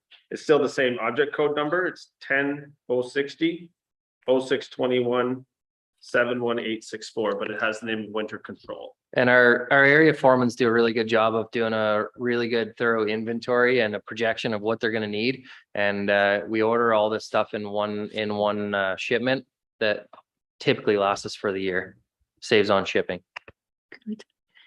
Okay, and then the last item under there is calcium, 206,000 for calcium. Yes. Through you, Madam Mayor, gravel Tyson's went up almost 200 grand. Are you predicting to order more gravel, or is that just the prediction of a price increase with the fuel and everything? Through Madam Mayor to Councillor Middleton, I was just pulling up my gravel sheet here to show you a couple numbers. 528. So our area foremans estimate which roads along with the supervisor and myself, but they estimate which roads need to have gravel added to them each year. We did have our gravel budget requested to be reduced last year. So that unfortunately doesn't push the roads away for good, but so there's more kilometers of roads, and this is only an in-house estimate. Obviously, we haven't gone out for pricing yet, but we're estimating a pretty high increase in the cost of gravel per ton. Just full transparency, I've gone from 12 to, I believe, 19 for estimating dollars per ton for the 2023 season. So roads that I've got on my list this year that were estimated by the area foremen and supervisor are in the south end of the township are Plow Road, White Lake, Godfrey Road, Craig Road, Hinchinbrook Road, Fox Road, and a 2,500 ton stockpile. In the north end of the township is Zealand Road, Elm Tree Road, Thompson Road, and 2,500 ton stockpile.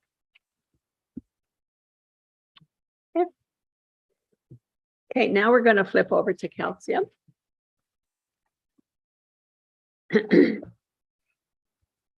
With 206,200. So total loose top maintenance expense, $764,940.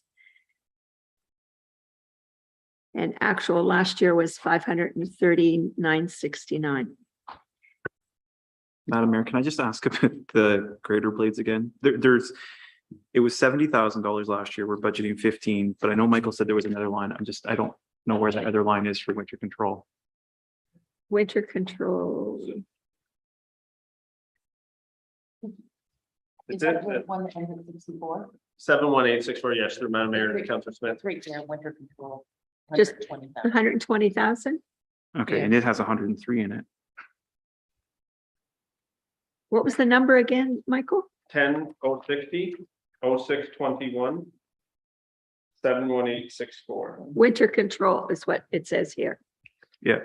So that's fine. So we're budgeting 120. We spent 103. We're budgeting 15 in the greater blades. But we spent 70. But we have a lot of greater blade, or a lot of blades in Left stock over. then that we don't need to buy for this year. That could be. Just while Michael's looking up the numbers, it's a really similar amount of blades and everything that we're predicting. I'm not exactly sure how he's got it all laid out in here, but it is based off actuals in previous years. And, but steel hasn't increased in price, so there was a small percentage added for that. But, it's nothing crazy or different from any other year that we've ever done. It's just, we're just trying to find the best way to show it in our budget here and save on shipping. So through Madam Mayor and Councillor Smith, that 70,000 that you were referring to, about 40,000 of that should have been in the previous year.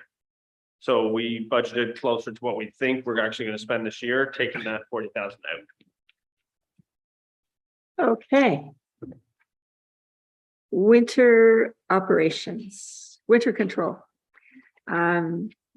Salaries, costs, contracted plowing, 250,000. The next winter control is blades of 120,000, and then there's sand, 288,000, and salt of 378,000, for a total of $1,092,849. Questions, Nikki? Salt increased that much, Tyson? Through you, Madam Mayor, Councillor Gowdy, I'm just gonna pull that up. So if we use the same tonnages, average tonnages of 3,456 tons, 2022 pricing was 101.25 per ton. 2023, we're already receiving bills for 109.35 per ton. So the last year's estimate was 350, this year's estimate is 378, and I hope that's what's on our sheet here. Yes. Oh, yeah. Okay. Oh, Craig, go ahead. Yeah, thanks. And Tyson, and also what about sand? Like sand's went up 60%. We're predicted for next year compared to 2022. Through you, Madam Mayor, to Councillor Middleton, I'm just pulling up my sand estimate here. We were able to procure sand for average, it's not the exact same for both ends of the township, but we were able to procure sand for closer to 13 a ton, and I'm estimating closer to 17 in the south end of our township and 19 in the north for 2023. That's another one, like fuel, is just 100% depends on the winter, but as of right now, we're about halfway through our domes, and if things lighten up, we are not going to require the full 8,000 tons. We estimate for 8,000 tons that fills the domes, each dome. So we're hoping that what we do is we put that tender out for the full amount of 8,000 tons, but by that, or we budget for 8,000 tons, but by the time it's we go to the tender, we could only have to ask for 6,000, sometimes even less than that. So it just depends on how the rest of the winter goes, but that's my numbers I'm estimating with. Okay, Dan? Do we use our own sand this year, Tyson, though, or do we haul our own sand, or? Through Madam Mayor to Councillor Meeks, no, it wasn't all of our own sand this year. We used a lot of our own sand in the north end of our township 2 years ago, and we had sand left over in our pits, so it was a bit of a combination of both. The south end of the township, we purchased sand from the Godfrey area, and that was 100% supplied, hauled by contractors. We had some left over that we hauled ourselves back from the RDOC pit, and then we had to top that up with some purchased sand from a contractor. In 2023 is going to be 100% purchased from contractors, hoping. That's with the hopes of getting good pricing. As I'm sure you're aware, in the past, if prices come back unreasonable, then we relook at using our own sand. But being a finite resource, we're getting some decent pricing right now. We're lucky geographically in our township, so we're going to try to get good pricing again this year and then hold on to our own sand we have. Great. Okay. All right. We are now at safety devices. So signs, 25,000, CPR crossing, 30,000, regulatory signs, 20. Madam Mayor, Just the CP crossing. Yes, I know we ended up having to pay for it all last year, but did we send the letter to CP? Not yet, we haven't. No? No, but I know Jody was working on it with me. Okay. Okay. okay. Regulatory signs and guardrails. Go ahead, Cindy. Under safety devices and road signs, the 25,000, is that for the ones for the school, Tyson? Are we taking those out? We took them out. Didn't we? That's separate. That's That's a a separate separate budget. item, yeah. Okay, that's my question. These are just the regular signs that we've been replacing, right? That's correct. And it's broken down into just safety signs and regulatory signs and something, we've got some low actuals for regulatory. I missed a year on sign reflectivity, but in 2023, we have to refresh our sign reflectivity, inspection. And that'll be a pretty expensive item as well. After that inspection, you can anticipate quite a few signs need to be replaced because of their reflective value. It's a good way of calling them old. All right. So total public works expenses of operations is 5,556,476, depending on our adjustments. It's around there. So it's 5.5 million. Or 5,500,000. Okay, any more questions on that? Now we're moving to Public Works Capital, which we've been through once. And these are the items that we left in. Is that correct, Michael?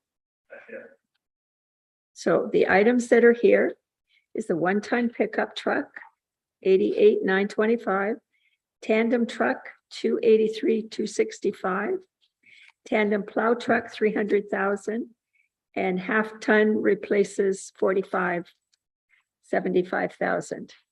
And my understanding is for the plow trucks, to order them, you might be waiting 24 months or up to 2 years to get them. So, Madam Mayor, Michael can correct me if I'm wrong, but the first tandem truck you'll see was, didn't arrive until 2023. I don't believe we were able to, pay for that in 2022. So that had to be carried over, the 283. The $300,000 tandem plow truck. I asked Kathy when the best time to do this is, but obviously before the budget's approved. A condition of this is that we use a RFQ method rather than an RFT, because we do know that RFT is not reliable.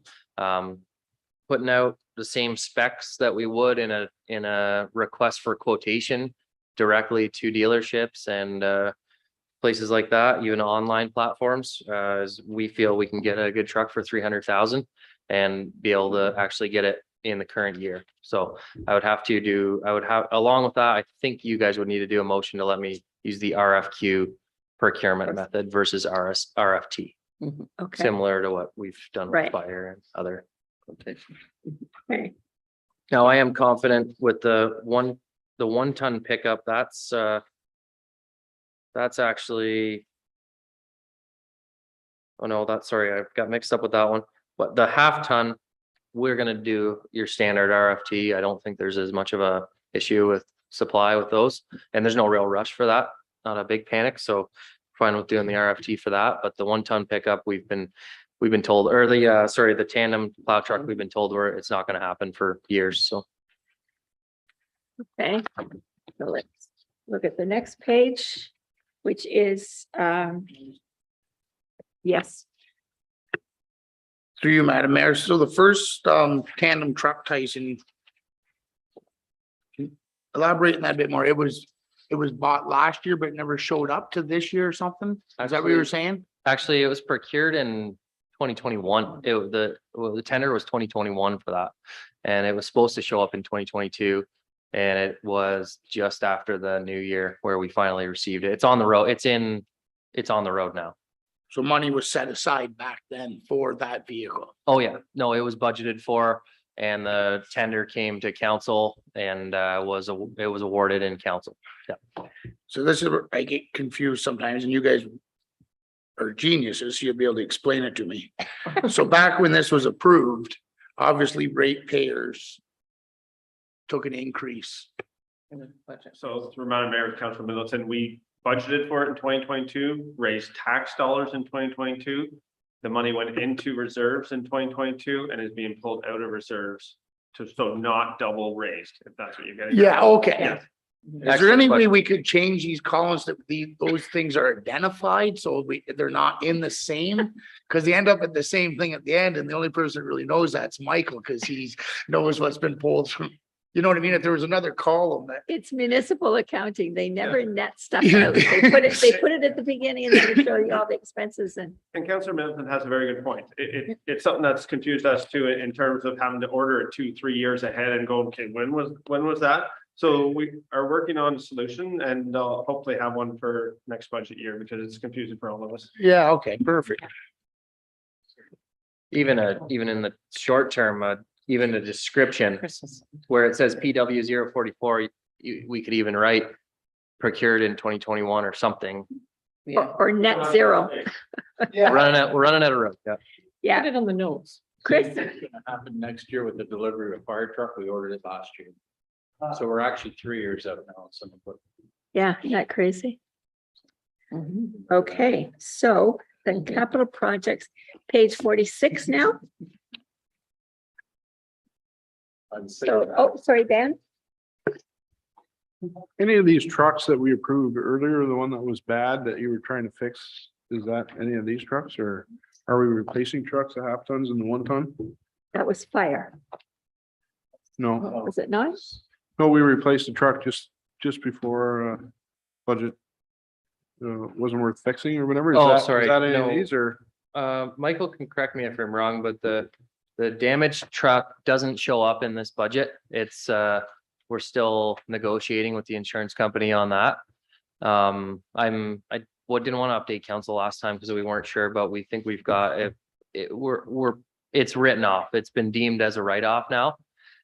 So we're back and forth with insurance to finalize that number. So that doesn't show up on this budget.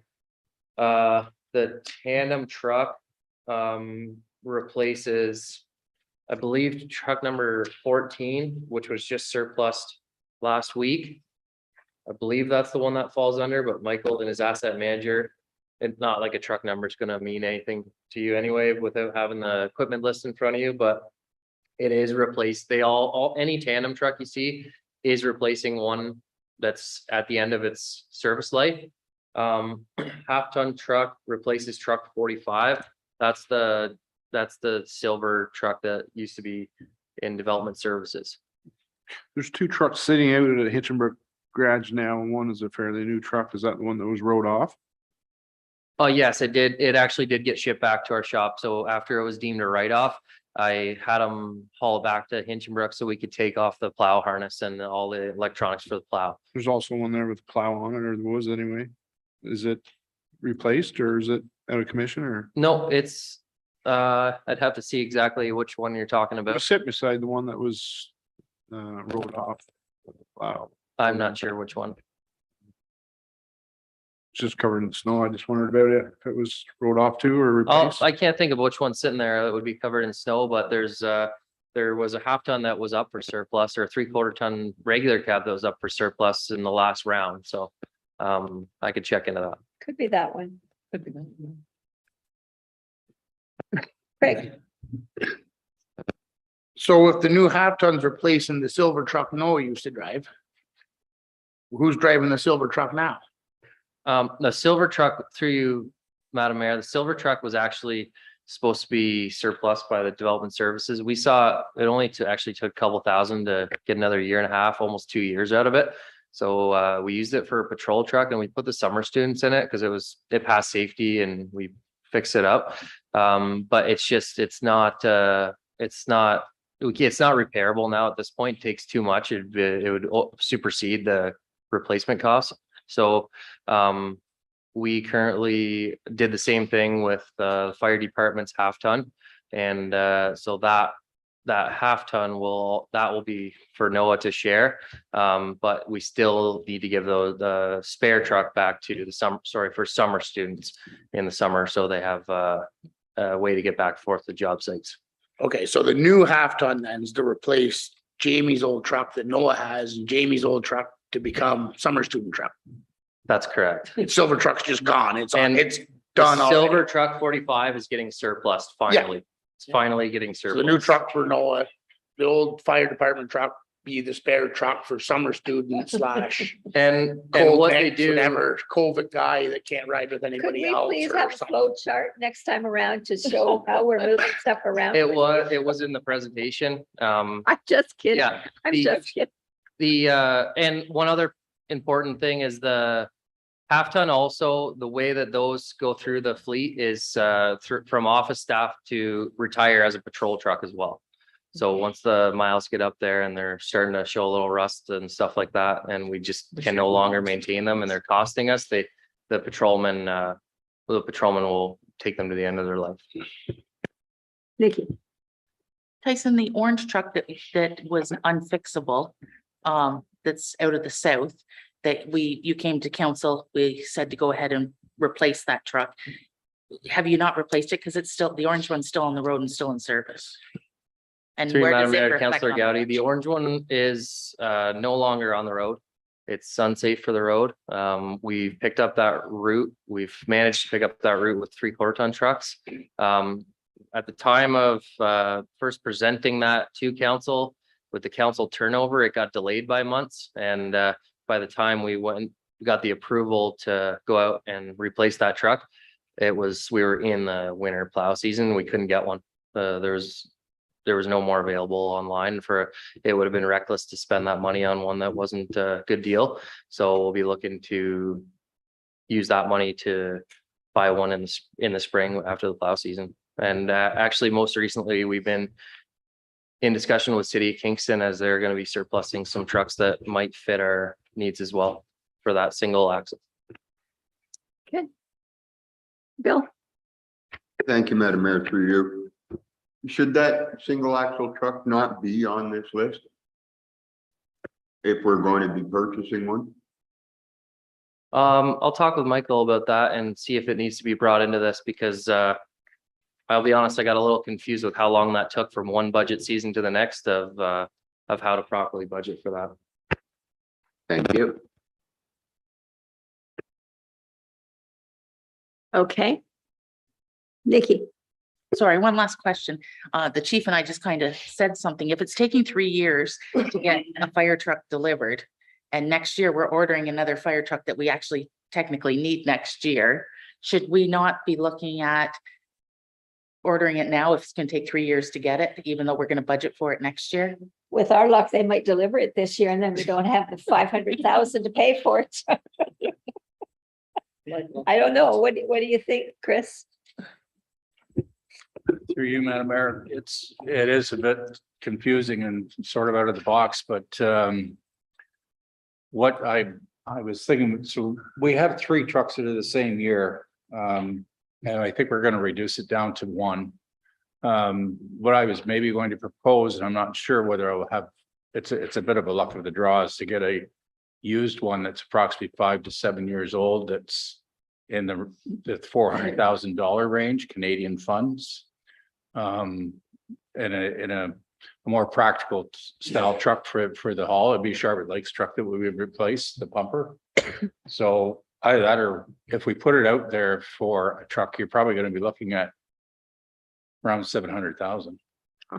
Yeah, so I'm seeing ones now, and I'm following this company that's in the States down in Alabama that I've dealt with before, and I can usually get something around the 400,000 to 500,000 Canadian delivered.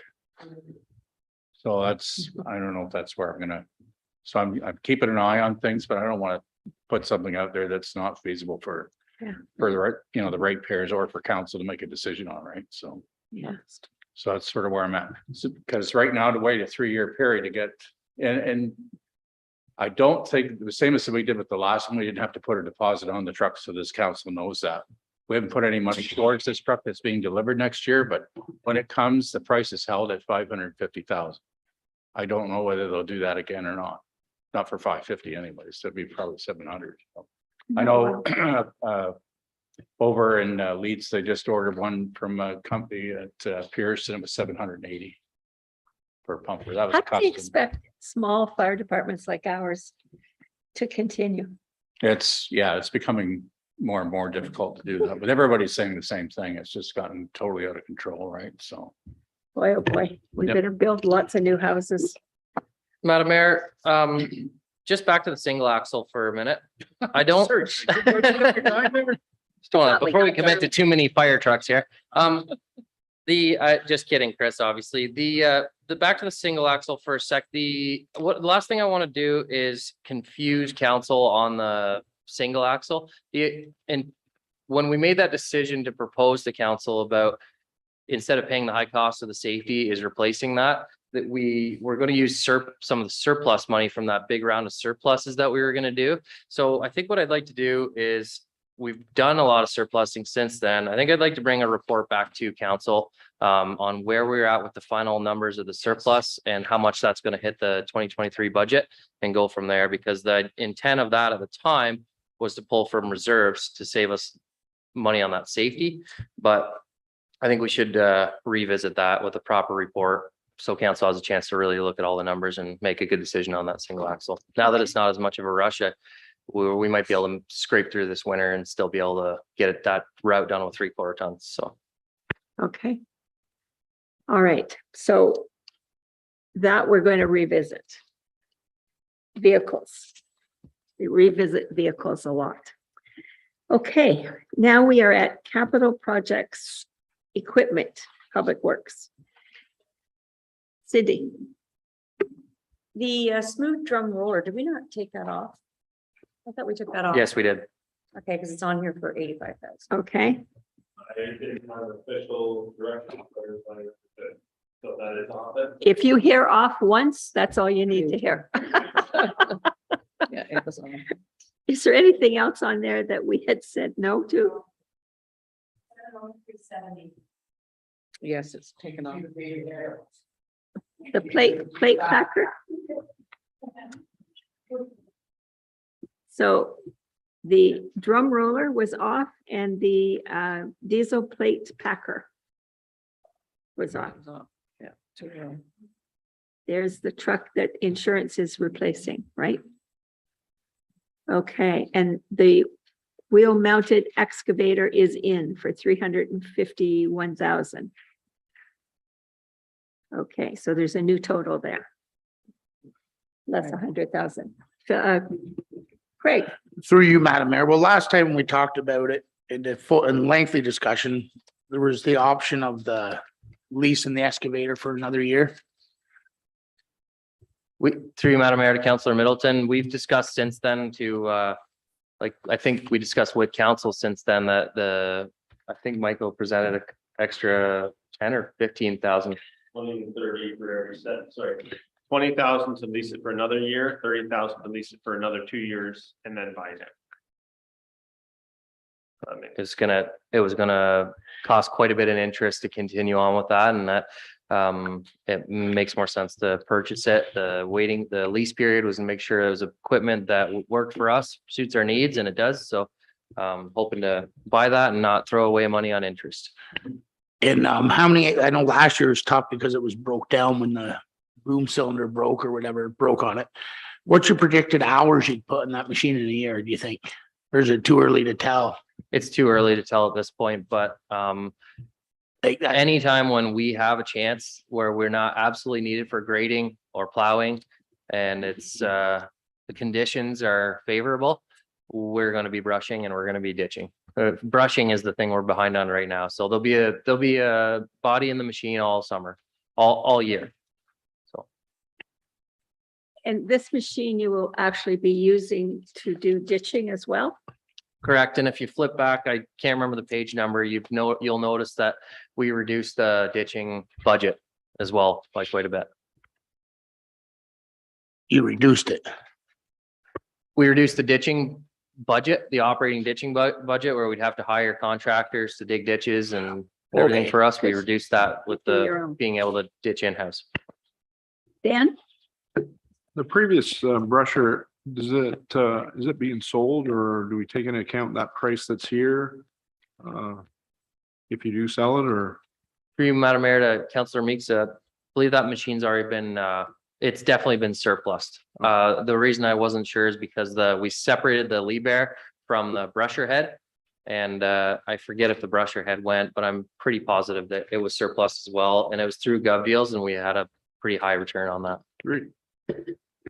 The one thing I would say is we have cut a lot of capital jobs this year and expect that the roads department will be doing a lot more operational stuff with our equipment on roads. And this sounds like it may be a key component to getting that done.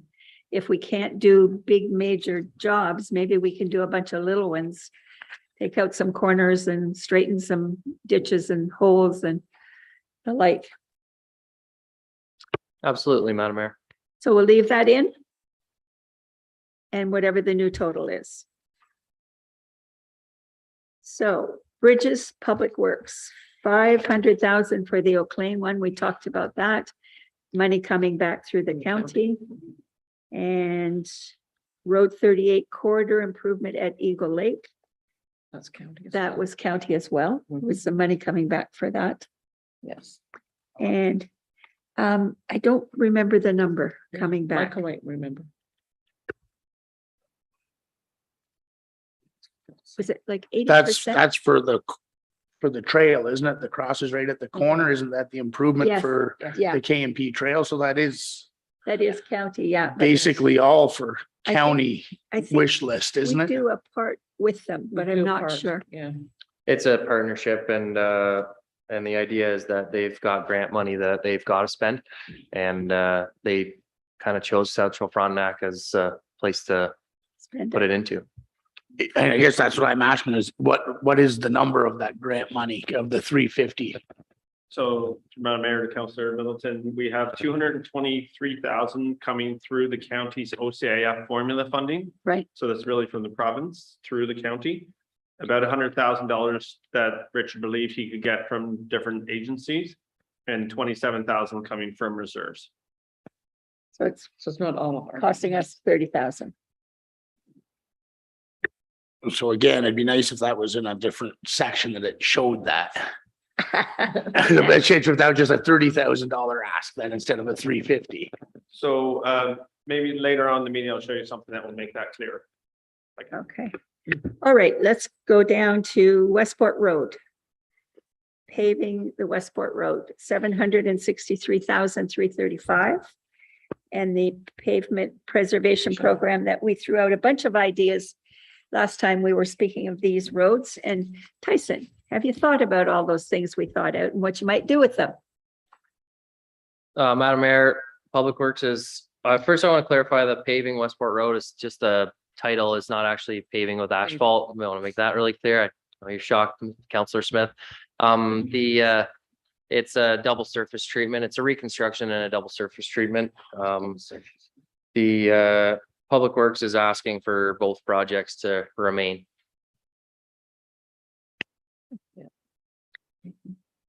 All right. Is there anything on the next page? 25,000. Oh, sorry, Craig, go ahead. At our one meeting, I was under the understanding we were supposed to get a list of the roads that were knocked off the list to accommodate the pavement preservation program in the Westport Road. Did we get those? So in the last package that was handed out, there was an Excel document that went through 2022 and 2021 that showed the department submission, which was a lot higher dollar wise than what was presented to council. Unfortunately, we only started doing that process in 2021, so I couldn't really go back further to say what projects were in there and which ones actually got approved. But for the last 2 years, it's a lot of information on Excel sheet. No, like at the one meeting, Tyson looked at his laptop and he rhymed off. Where else we could spend the money? Yeah, like there was the Arden Road, I think, and the Henderson Road and Wagner Road and Brewers Road. There was. We did we? have that We do list. have that. Yeah, capital projects proposed. And it was the top of the page. yeah. Yeah. I've got mine in here. I guess somewhere. one of the things that I've been thinking about is my idea about changing the Highway 38 preservation program is the money that we would save from that really wouldn't do much on the other big projects like Henderson Road of $800,000. So 38 highway could break this municipality if it goes. And we're still paying on the loan that we got to fix it back, I don't know, 10, 15 years ago. Mhm. Are we not? So we finally finished it, but it was, how much was that loan? I'd have to look back in the dusty records. Madam But Mayor. it was in the millions. Yeah, because It's remember when the transferred 38, South Frontenac had their section all Done. all done, and we had to do our own, Yeah, and that's they- where all the They budget. didn't really give us a gift at that No. point. No, That's why we had the loan. Yes, Cindy. So I know we don't have enough to do the Henderson Road, but why couldn't we split it between the Arden Road and Road 38? It's only a couple kilometers less on the Road 38. It's gonna make the Arden Road a lot better road. We're still gonna have to spend that money at some point on the Arden Road anyways. And according to our roads need study back in 2019, the Henderson Road was supposed to be number 2 on that study and it still hasn't been done. But we know it's beyond the realm of spending that kind of money right now. But really, I feel that the Arden Road should be done. The Arden Road from the village to the, or from 7 to the village. But I wouldn't take off the pavement preservation. Yeah, Dixon Crescent's been on there for 10 years. The thing is, there's mega roads we could spend money in, and mega roads that need money spent on, we don't have the money. So do we preserve what we've got by going with the preservation program? Get the Westport Road done, which has been nagging at us for so many years, and unfortunately, whatever we put on it, we're going to be looking at it in another 10 years. Mhm. Or do we try and cut things back and suffer the consequences down the road in order to fix 1 or 2 other roads? Madam Mayor, I don't mean to put Michael on the spot, and we don't I don't expect exact numbers, but what would council be open to hearing what it would do to the overall tax base if we were to just add Arden Road to this budget? Why don't we do that? So $95,000 is 1% tax levy, and I have to double check what that adds. 519,000 is the Arden Road project. Okay, so give me 3 minutes, but Road 38 loan was 1.1 million, according to something Yeah, that's same brought up. time we had to do it. And that was because we got a grant for 4 or 5 million. Yeah, and so that page that I handed out, capital projects by district, the big roads that we did, the Waggerville, And we did some. what's the continuation of that one? Fifth Lake. Fifth Lake, thank you. And Sharp Lake Village, they were all done through grants. Take those roads out and every district is about the same in capital dollars that have been spent. And to Madam Mayor's point, there's too many roads and not enough money. 519,000, Michael. Mhm. Is what would be needed to do from Highway 7 into the village of Arden. I'm just gonna triple check that, Madam Mayor, but I can tell you exact road names from where to where. First of all, are we kind of agreed around the table that that piece of road really does need to be done? Has anybody driven it in the last year or so? It's pothole heaven. We did it through on the bus. Yes, yes. Which my estimating sheet is, hopefully it's in order here, but it shows from Highway 7. It's broken into 3 sections, so it's shown from Highway 7 to Price Road to Railway, and Railway to Clark. I believe that's accurate. Looks like Clark is just, 3, 4, looks like about 4.5 kilometers. No, could you not do the first section? could we, oh, Bill? Thank you, Madam Mayor, through you. Seems the speed limit's only 60 there. Could it be pulverized and just graded for a couple of years? Through you, Madam Mayor, to Councillor Everett, I am open to reducing levels of service. We've done it on Zealand Road and Price Road And these are something- indefinitely at this point. So I'd need direction on just for future planning and engineering and getting roads ready. I'd need direction on if we have a plan to eventually resurface it or just leave it gravel, because that kind of makes a difference for what I apply to it when it's done. But reducing level of service is something municipalities are going to have to look at during these hard times. That's what Zealand Road you did as well. That's right. Yeah. But it's certainly up to council, because I mean, the thing is too, is Michael's going to give us a number if you want to live with the cost at the 519,000. Can you, Michael, what would be? before you even do that, with what we've changed today, what we've taken off and added, we figured we're at roughly 2.5 something. If you're going to be going back looking at this, would 3.5 of an increase be acceptable to this council? Pardon? 3.5. Typically around us, people are going at 4% and 2.5%. We started at 7.8. If we could end at 3.5, given the things we've taken out, moved around, and see what we have to work with to do what's been proposed, including the section from Arden Road into the village. What you're saying is the road 38 thing, there's no give, there's no splitting that up. You plan on doing that. Is that what you're saying? So if we need to do the Arden Road, you want us to find the funds elsewhere or increase the tax levy for everyone? No. What I'm saying is what has been proposed and the things that we've taken off and put in and juggled around, we're probably about a 2.5% increase right now. If we were prepared to go to say 3.5 of an increase, let's let the folks go back with the pens and pencils and see what we can come up with to get whatever money we can to do that section of Arden Road. Instead of like, maybe you would look at cutting some of a couple of kilometers of the preservation. Maybe you would look at doing something different on the Westport Road. I don't know. These are estimates that may come in totally different. But at least if Michael has an opportunity to take that extra 1.5% where we're at, there might be some dollars there to do more than we think. Am I just hoping, Michael, that there is? I think we're all hoping, Madam Mayor.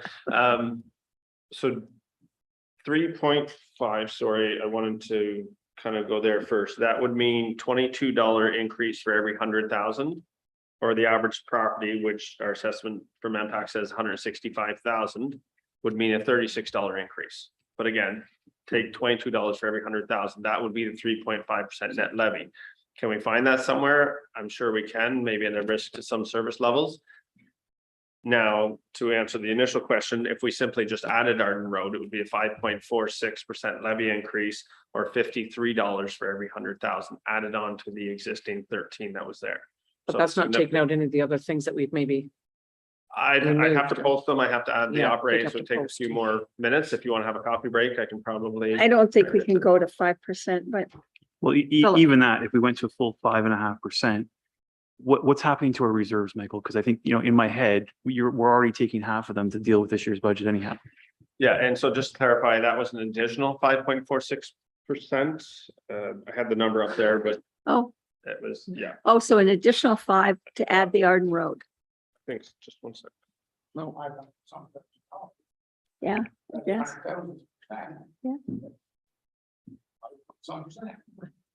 Yeah. Yeah, so we'd be back up to it. If we simply, as it is with a couple of variations, would be up at 8.2% levy increase, adding the Arden Road onto what was there. So if we want to take a coffee break, I can try and have a more exact number. No, I for you, don't. but I personally don't think 8% will fly in this municipality. Understood. Does anybody else want to break to see if they can figure out that 8% would be great, other than the smokers? Yeah. To have a Pardon? look at it. Okay, let's have a 5.5-minute break.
Thank you, Madam Mayor. All right. I wanted to talk about this pavement preservation. Why is it that last year, the budget item, actual dollars spent was 492,500. And this year you're saying it's 890,000 and it's not a flexible number that can change. Through you, Madam Mayor, to Councillor Clagus. Give me 1 second to find that.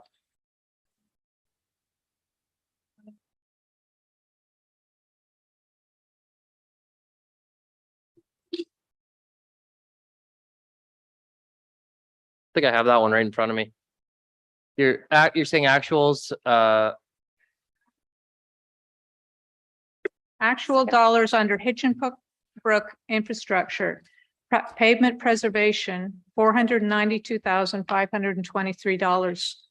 And that's for 2022. oh, so your question is why are actuals so much lower last year than what we're requesting this year? Yeah, and you're saying that this year's are unflexible to change at all. No, I don't want council, sorry. I don't want council to have the impression that I'm not flexible with that. That's just my recommendation to try to preserve Highway 38. The last couple of years, we've done small sections of Highway 38 to try to make sure that that is the right product for that road. And we've had now 2.5 years of and there's also, I think there's, I'm going to speak to that. I think that there's one invoice that's missing from Yeah, that. that's sorry, came in that's late. why I interjected Yeah. a little bit rudely, is that the actuals are at 676 now for last year versus 4 something. So there was an invoicing issue where we didn't get invoiced till really late, so it is higher. But we know that is a great product for that road now, and it's performing well. And we want to start saving on mobilization. There is 36 kilometers of road 38 total, and I want to start knocking off bigger chunks so we can get it done and then start preserving other asphalt. Thank you, Madam Mayor, through you. Did you also not say that this price was a longer distance than what you did last year? That's exactly right. It's almost double, yeah.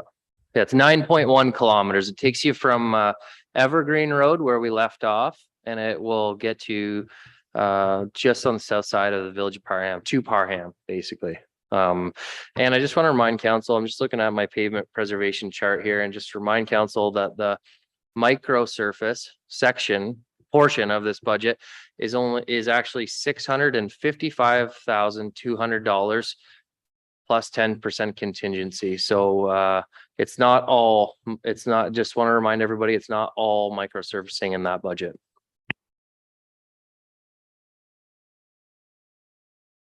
Come up with, oh, sorry, Michael, or who's doing the numbers? So I mean, there's minor adjustments there, the recreation stuff that we talked about before, but if we went to a 3.5% levy increase, that would give us about another $75,000, $80,000 to work with.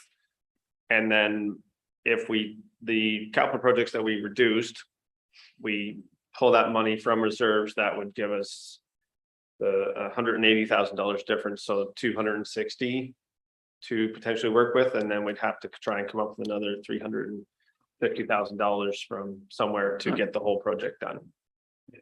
The other thing I asked Tyson, with some of that money that Michael's talking about, that we could and leave it at a 3.5%. I said, could we not do a section of the Arden Road, especially when we were talked about from Highway 7 in to as far as what you were mentioning with Price Road or C4, somewhere around there. Because that is one of the hard, at least to do part of that. Could we do that? It wouldn't cost you the 519, but at least we'll get some of it done and then be able to go for the next year. And I'll let you answer that question. Madam Mayor, to Kathy, so that I'm looking at my estimator here. Our Arden Road is broken up. This portion of Arden Road is broken up into 3 sections. So Highway 7 to Price to Railway Street, and then Railway Street to Clark Road.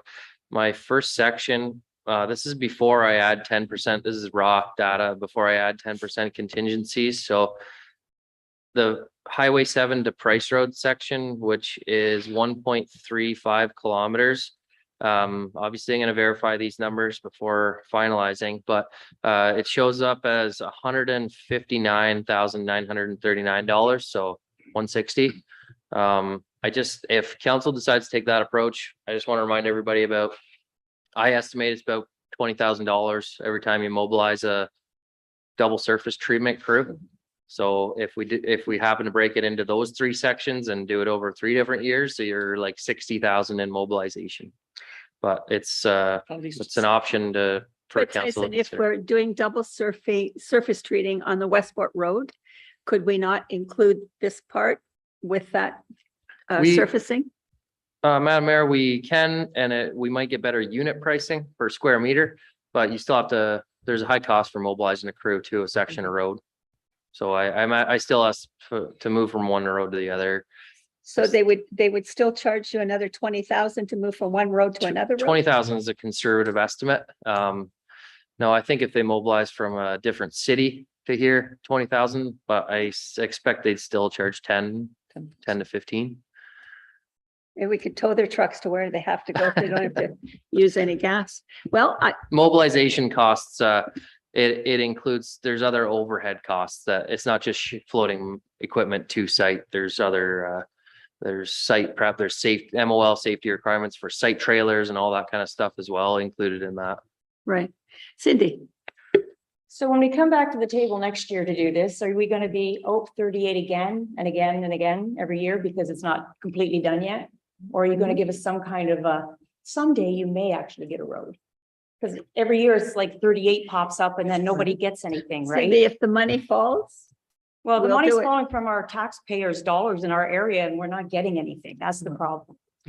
look at the sheet. You got as much as all the other areas did. So through you, Madam Mayor, to Councillor Kelsey, if council wants to continue preserving 38, but if you only keep on awarding 3-kilometer chunks, it'll take 12 years because it's 36 kilometers long. So that's why I'm proposing 9 to just get it done. Just get it done sooner and get it preserved and we can move on, and that buys us lots of time to. How far along are we right now in that 36 kilometers? I'd have to just quickly check the If map. we get to Parham, we'll be 16 kilometers to Charlotte Lake. That's right.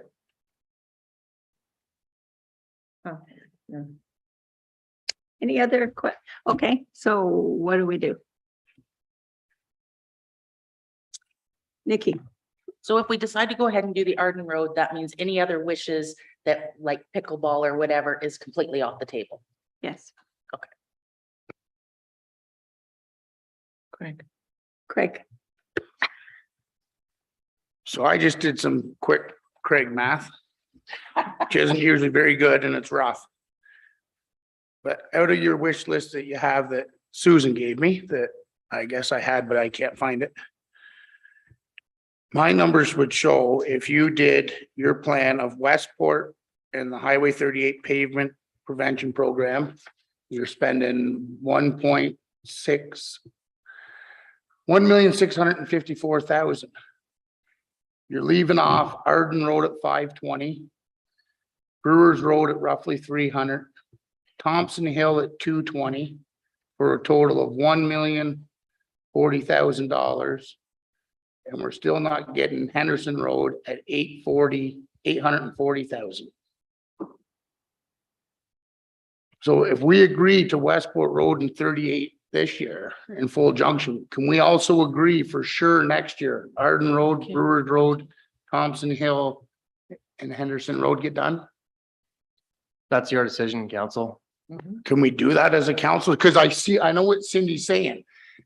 We're gonna be back here next year and it's like the pavement preservation program went so good, and if we just really push this last 16 kilometers to get to Charlotte Lake, it'll really save us. And no other roads will get done, and then it'll be, well, Zealand Road should be repaved because it could be a bypass if Highway 7 shut down and between us and Maberly. oh, believe you, you But I will mean- always have roads ahead of you. No, I'm just saying, but a lot of these roads have been being pushed off, and I understand that because things come up, but I understand what Cindy and all our counselors are hearing is we're kind of getting sick of being pushed off. But And it doesn't really increase the budget. It keeps the budget on plane for next year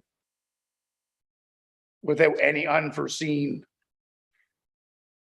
just an answer to that, Craig, is over the past 8-10 years, we have borrowed money to meet grants, to do roads and big contracts, including the village and roads out in Hinchinbrook. We have been able to do roads that we wouldn't have done otherwise, but we had to borrow money to offset those costs. We've had to take from our reserves over the years to offset grants that we're getting. We are now at 49% in debt of borrowed money. With this budget today, if we were to accept it as it is, we're looking at pulling $600 and some thousand out of reserves. The pot is dry. We cannot borrow any more money. We've got to do what we can do with what we've got. So granted, Henderson has been waiting to get a job done. I've been waiting to get a little job done in the village. We've all been waiting for different jobs to get done, but there's just not enough money to do it. And we could do it all from the taxpayers, but it will we'll put them out of their homes. Because the average that we use to calculate is 160. But look at the people that are sitting in $500,000 houses now. 3% is a lot of money. So this is the toughest budget year that I've ever gone through. And it's not that you folks are new. It's that it's the biggest crunch year when there's no money to do what needs to be done. So I think what the staff have brought to us is preserve what we've got, fix what we have to fix, which is the Westport Road, and whatever the other item is, pavement preservation. We've got that in twice, don't we? No, Westport Road, 350, the Eagle Lake improvement that's offset. So there's very little in the capital request that we have money to do. So there's that one section of our. So Cindy. If we're in that bad of shape, why are we even considering these roads? Why don't we skip a year so that we get our books balanced back out again? 9 years. I've been waiting 9 for the Henderson, so trust me, I know. I've been waiting 10 for an $80,000 job. That's not productive. And I don't think our taxpayers would want us to give up on a road like 38 Highway and then down the road have to pay for 30 million to fix it. I don't think our grandkids would appreciate that either. No, or great grandkids.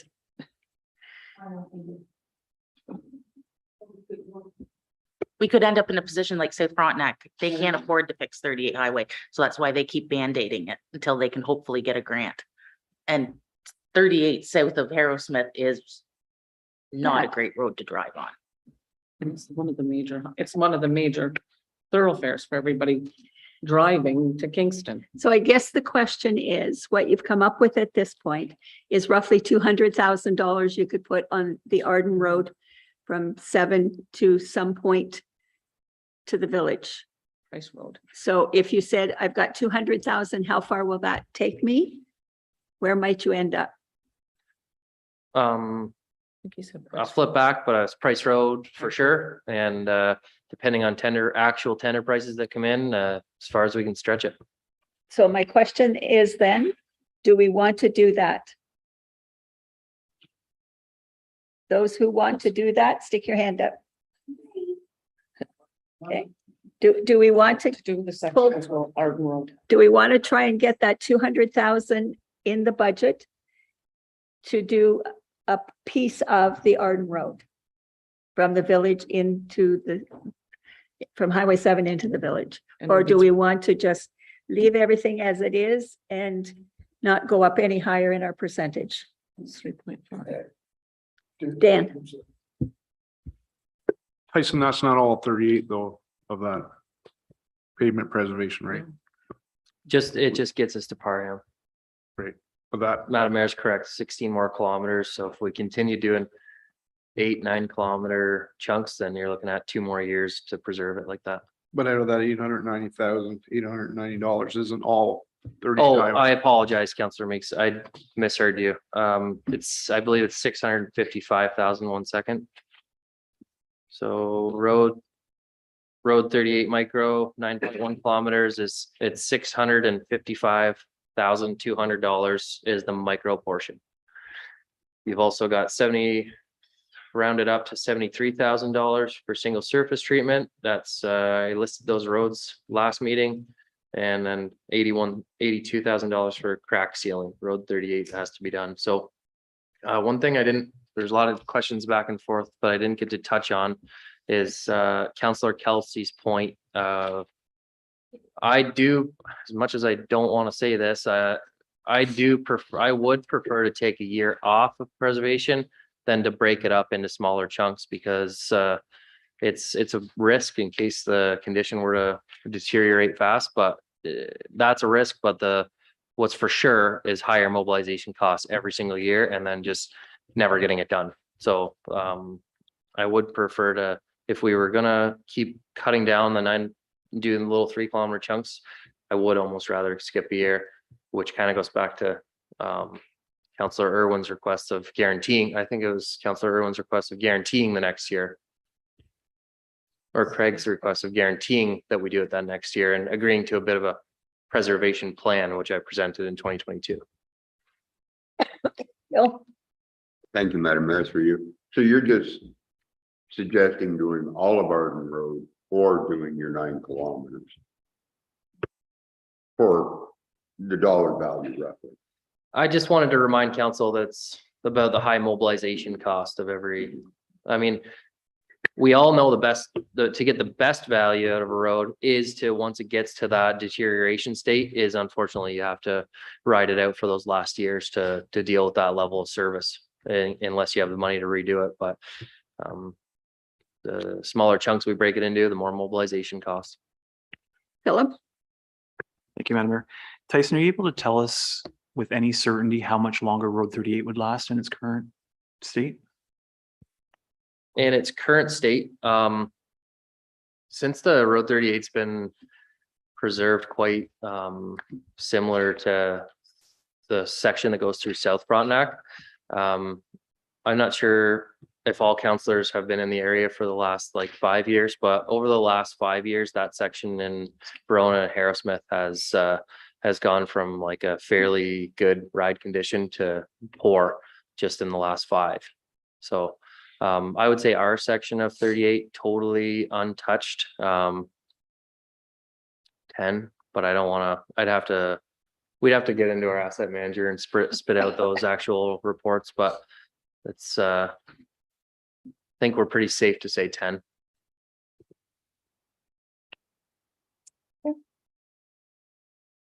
Nikki? So if we said 10 and at current prices, it's 42 million to replace it, we would have to put away 4.2 million every year for the next 10 years to be able to replace 38 highway. We were estimating for a full reconstruction about $1 million a kilometer last year, so probably 38 to 40. So 42 is probably a little steep, and sections wouldn't need a full replacement. There's sections where the bases will be really good and it'll be more of a shave and pave, but that's a very high level estimate of 40. But you're correct on, if you're putting away money for full reconstruction, you're looking at putting away millions per year. I think we all hope to get some help from the provincial government before we have to take that route. After we pay off our bills. Certainly, if you take that road between 6 and 8 o'clock in the morning going to Kingston, it's wall-to-wall traffic the whole way. Amazing. Okay, well, I don't think we really have finished anything off, and I don't know where to go from here. Other than I'm losing my voice. On the last page, that is Public Works Building, the sand dome tarp of 100,000. Pardon? What, are we gonna deal with this Matthew Street pedestrian crosswalk issue at 25,000? Oh, sorry, I missed it. Craig, it's right at the top. We can? What Like, would you are like we- to say? Are we doing that or are we not doing it? I guess we got to decide that at some point, whether if, I thought we had taken it out. I thought it was out too, but it was still in there, but. Bill? Bill? Thank you, Madam Mayor, through you. Can we not just get TPM to paint a crosswalk the next time they come through with lining? You have to create a wheelchair accessible ramp to access near the Cardinal Cafe. You have to cut the sidewalk out and you have to go back quite far to have it to code, but create gradual sloping down for, and tactile plates and everything to have that crosswalk go somewhere. Sorry, could that not actually go from a little higher up or lower down the road from where the curb is cut? I mean, it doesn't have to be there right now if they can get to the pavement. I think I'm confused on what you're asking. Well, if the Cardinal Cafe has an entrance off Elizabeth Street and towards the rural legal aid, there is cut downs for other driveways. Could the crosswalk not go from there on an angle? Because there's no sidewalks on Matthew Street anyway. Through you, Madam Mayor, to Councilor Everett, it would be pretty unorthodox to have an angled crosswalk like that. I appreciate trying to save costs and thinking outside the box, but the Ontario provincial standards says that when you have a pedestrian, or when you have a depression for a accessible access point on a sidewalk, you have to build that sidewalk wider in behind. So you need basically, simplest terms, you need room for somebody in a wheelchair to be sitting there ready to cross, and somebody and other pedestrian traffic to go back around the back of them. So no, that's the cost of doing a proper crosswalk, a safe crosswalk. So I think where we left it was June, July, and August. People would be using it as a crosswalk. And it would be one lane. I think that's how we left the council report off. Okay, Bill? Yeah, but that was the last council, Madam Mayor. Yes, that was. If you'd like to change your minds, It can always be done. we can do it separate from this 25,000. What if we put this on hold for now? Maybe have that discussion about Matthew Street. God love us. Yes, you do. But, you know, if this council does not want to go through with the plan that the last council had provided, so be it. We can change it, right? Susan? Yes, you can. Mhm. Thank you, Madam Mayor. My question isn't related to Matthew Street. Okay, I just want to clarify or make sure that I follow Tyson, your remarks about preservation on 38. So we've talked about doing it, not doing, splitting it up and so forth. You had mentioned, if I recall correctly, that it would be 38 might last 10 years. Does that include the budget for this year for preservation? Or if we don't do it this year, the 890,000, how will that affect the lifespan of Road 38? Oh, through you, Madam Mayor, to Councilor Irwin. You're asking about like what preservation we're gonna have to do after our first round of preservation. Well, no, I just got confused by some of the comments, so I was perhaps not following sequentially, and I apologize. But if I understood correctly, you had indicated that Road 38 might last for about 10 years. I'm not clear if that included the preservation planned for 2023. Or if we took a year off from preserving Road 38, what impact that would have on the longevity of the road. That's an excellent question, and that's exactly why I mentioned to council is that we're right in that period right now where it would be a risk, but it would probably be okay to wait another year. It's pushing things off just because we can wait a year. It hasn't really turned out that great for us in the past, but we think that it would hold up for another year and still be eligible for pavement preservation next year. And still be the If 10 I can years. ask you a clarification question. The 10 years that you were saying it would last is the portion that we have not done the maintenance to. Is that?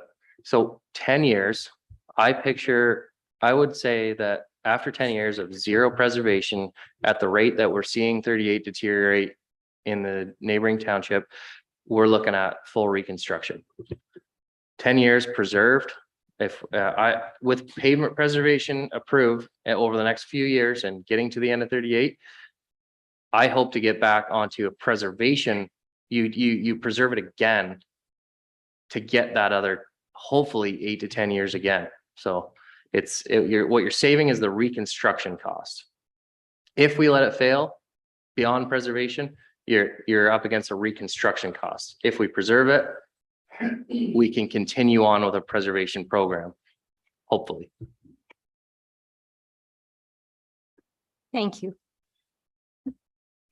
But one more question. Yep. If you had your druthers, what would you do? Would you preserve Road 38 this year? Yeah, oh yeah, it's a good chance to remind council, wish list has been used quite a few times. Like wish list is 15 million. We've got roads that needed to be done 10 years ago. Everybody agrees on that.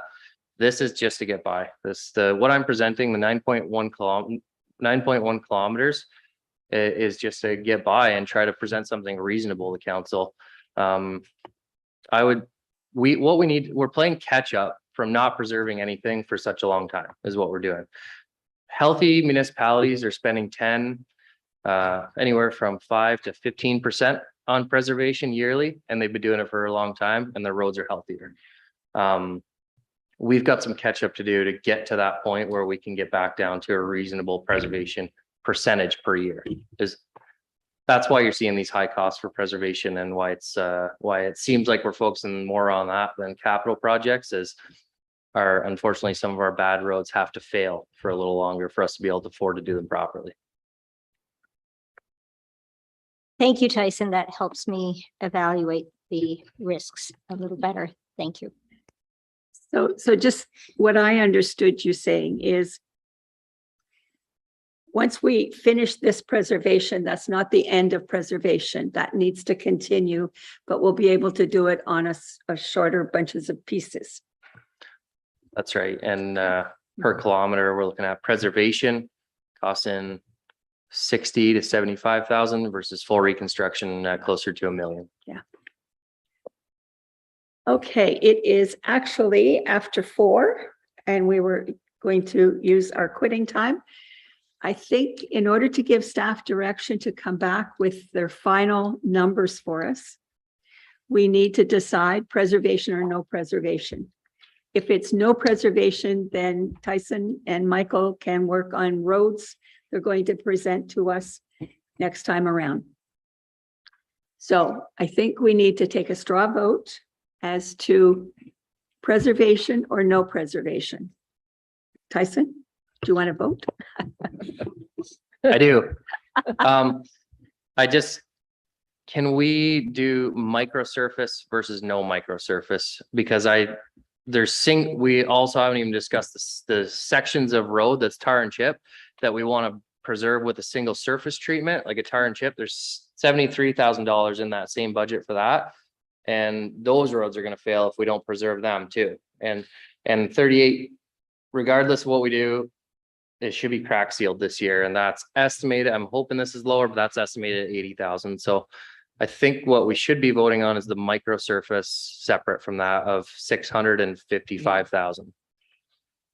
I'm prepared to vote on anything that will get us through this budget. So I would say whether to microsurface Road 38 or not. Okay, so that is the question. And that's at a cost of 640 some thousand. $655,200. Okay, so that's the question. Put your hands up if you think that's a good idea.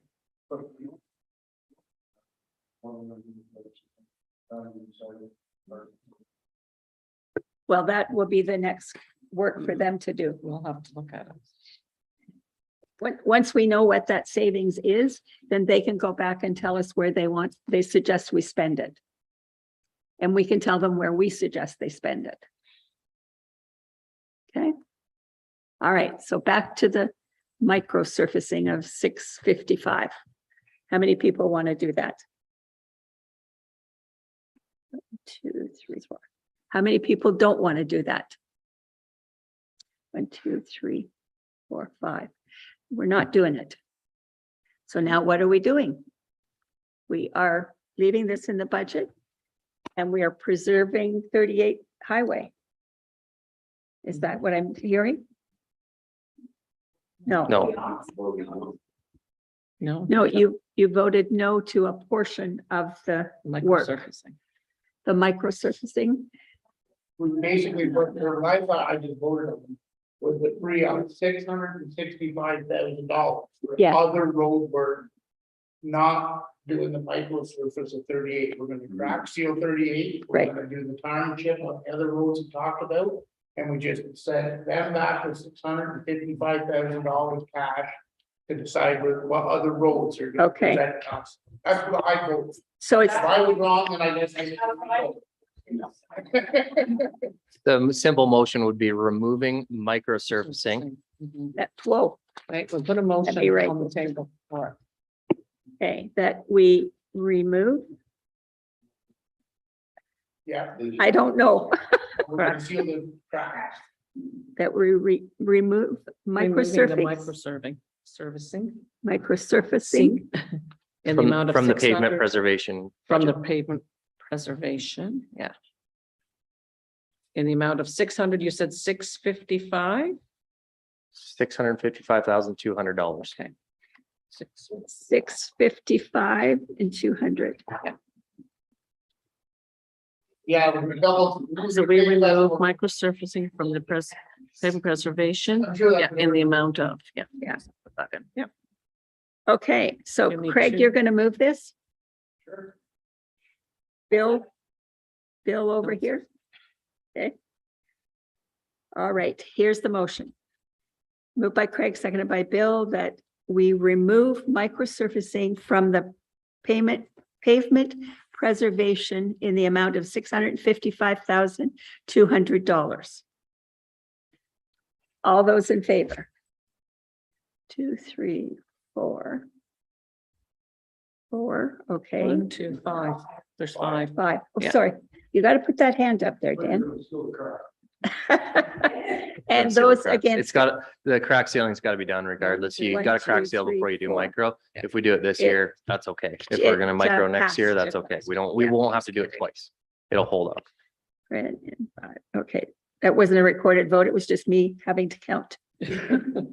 All right, so that's done. So now you need to come back and do the work of what is going to take up those other funds. Arden Road, the entirety of Arden Road would be my suggestion, $519,000 plus. I still want you to add the 10% contingency. I can quickly do that Look here, at the but numbers. that's my next suggestion. It's the next project that fits that amount. Henderson Road is 840,000, so that's over. The next ones on the list would be a combination of Brewer and Thompson and Hilltop. 300 for, that's Let's not go 500,000. there. Let's save that for another budget. Bring it back.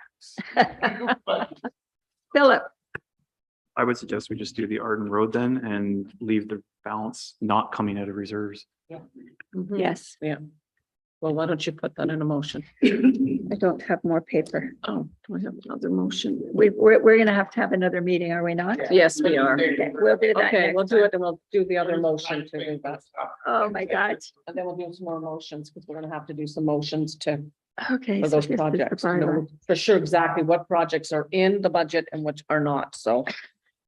And if we don't have this memorized by the time we're done.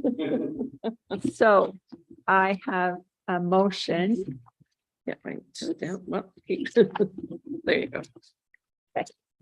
And the motion is by Bill and seconded by Lynn, that bylaw 2023-13 being a bylaw to confirm the proceedings of the special council meeting held February 6, 2023, be read a first, second, and third time, and finally passed the 6th day of February 2023, and further, this meeting be adjourned until the regularly scheduled council meeting to be held at 4 p.m. Tuesday, February the 14th at Soldiers Memorial Hall, Garrett Street. All those in favor? And before you leave, we need to pick a date to finish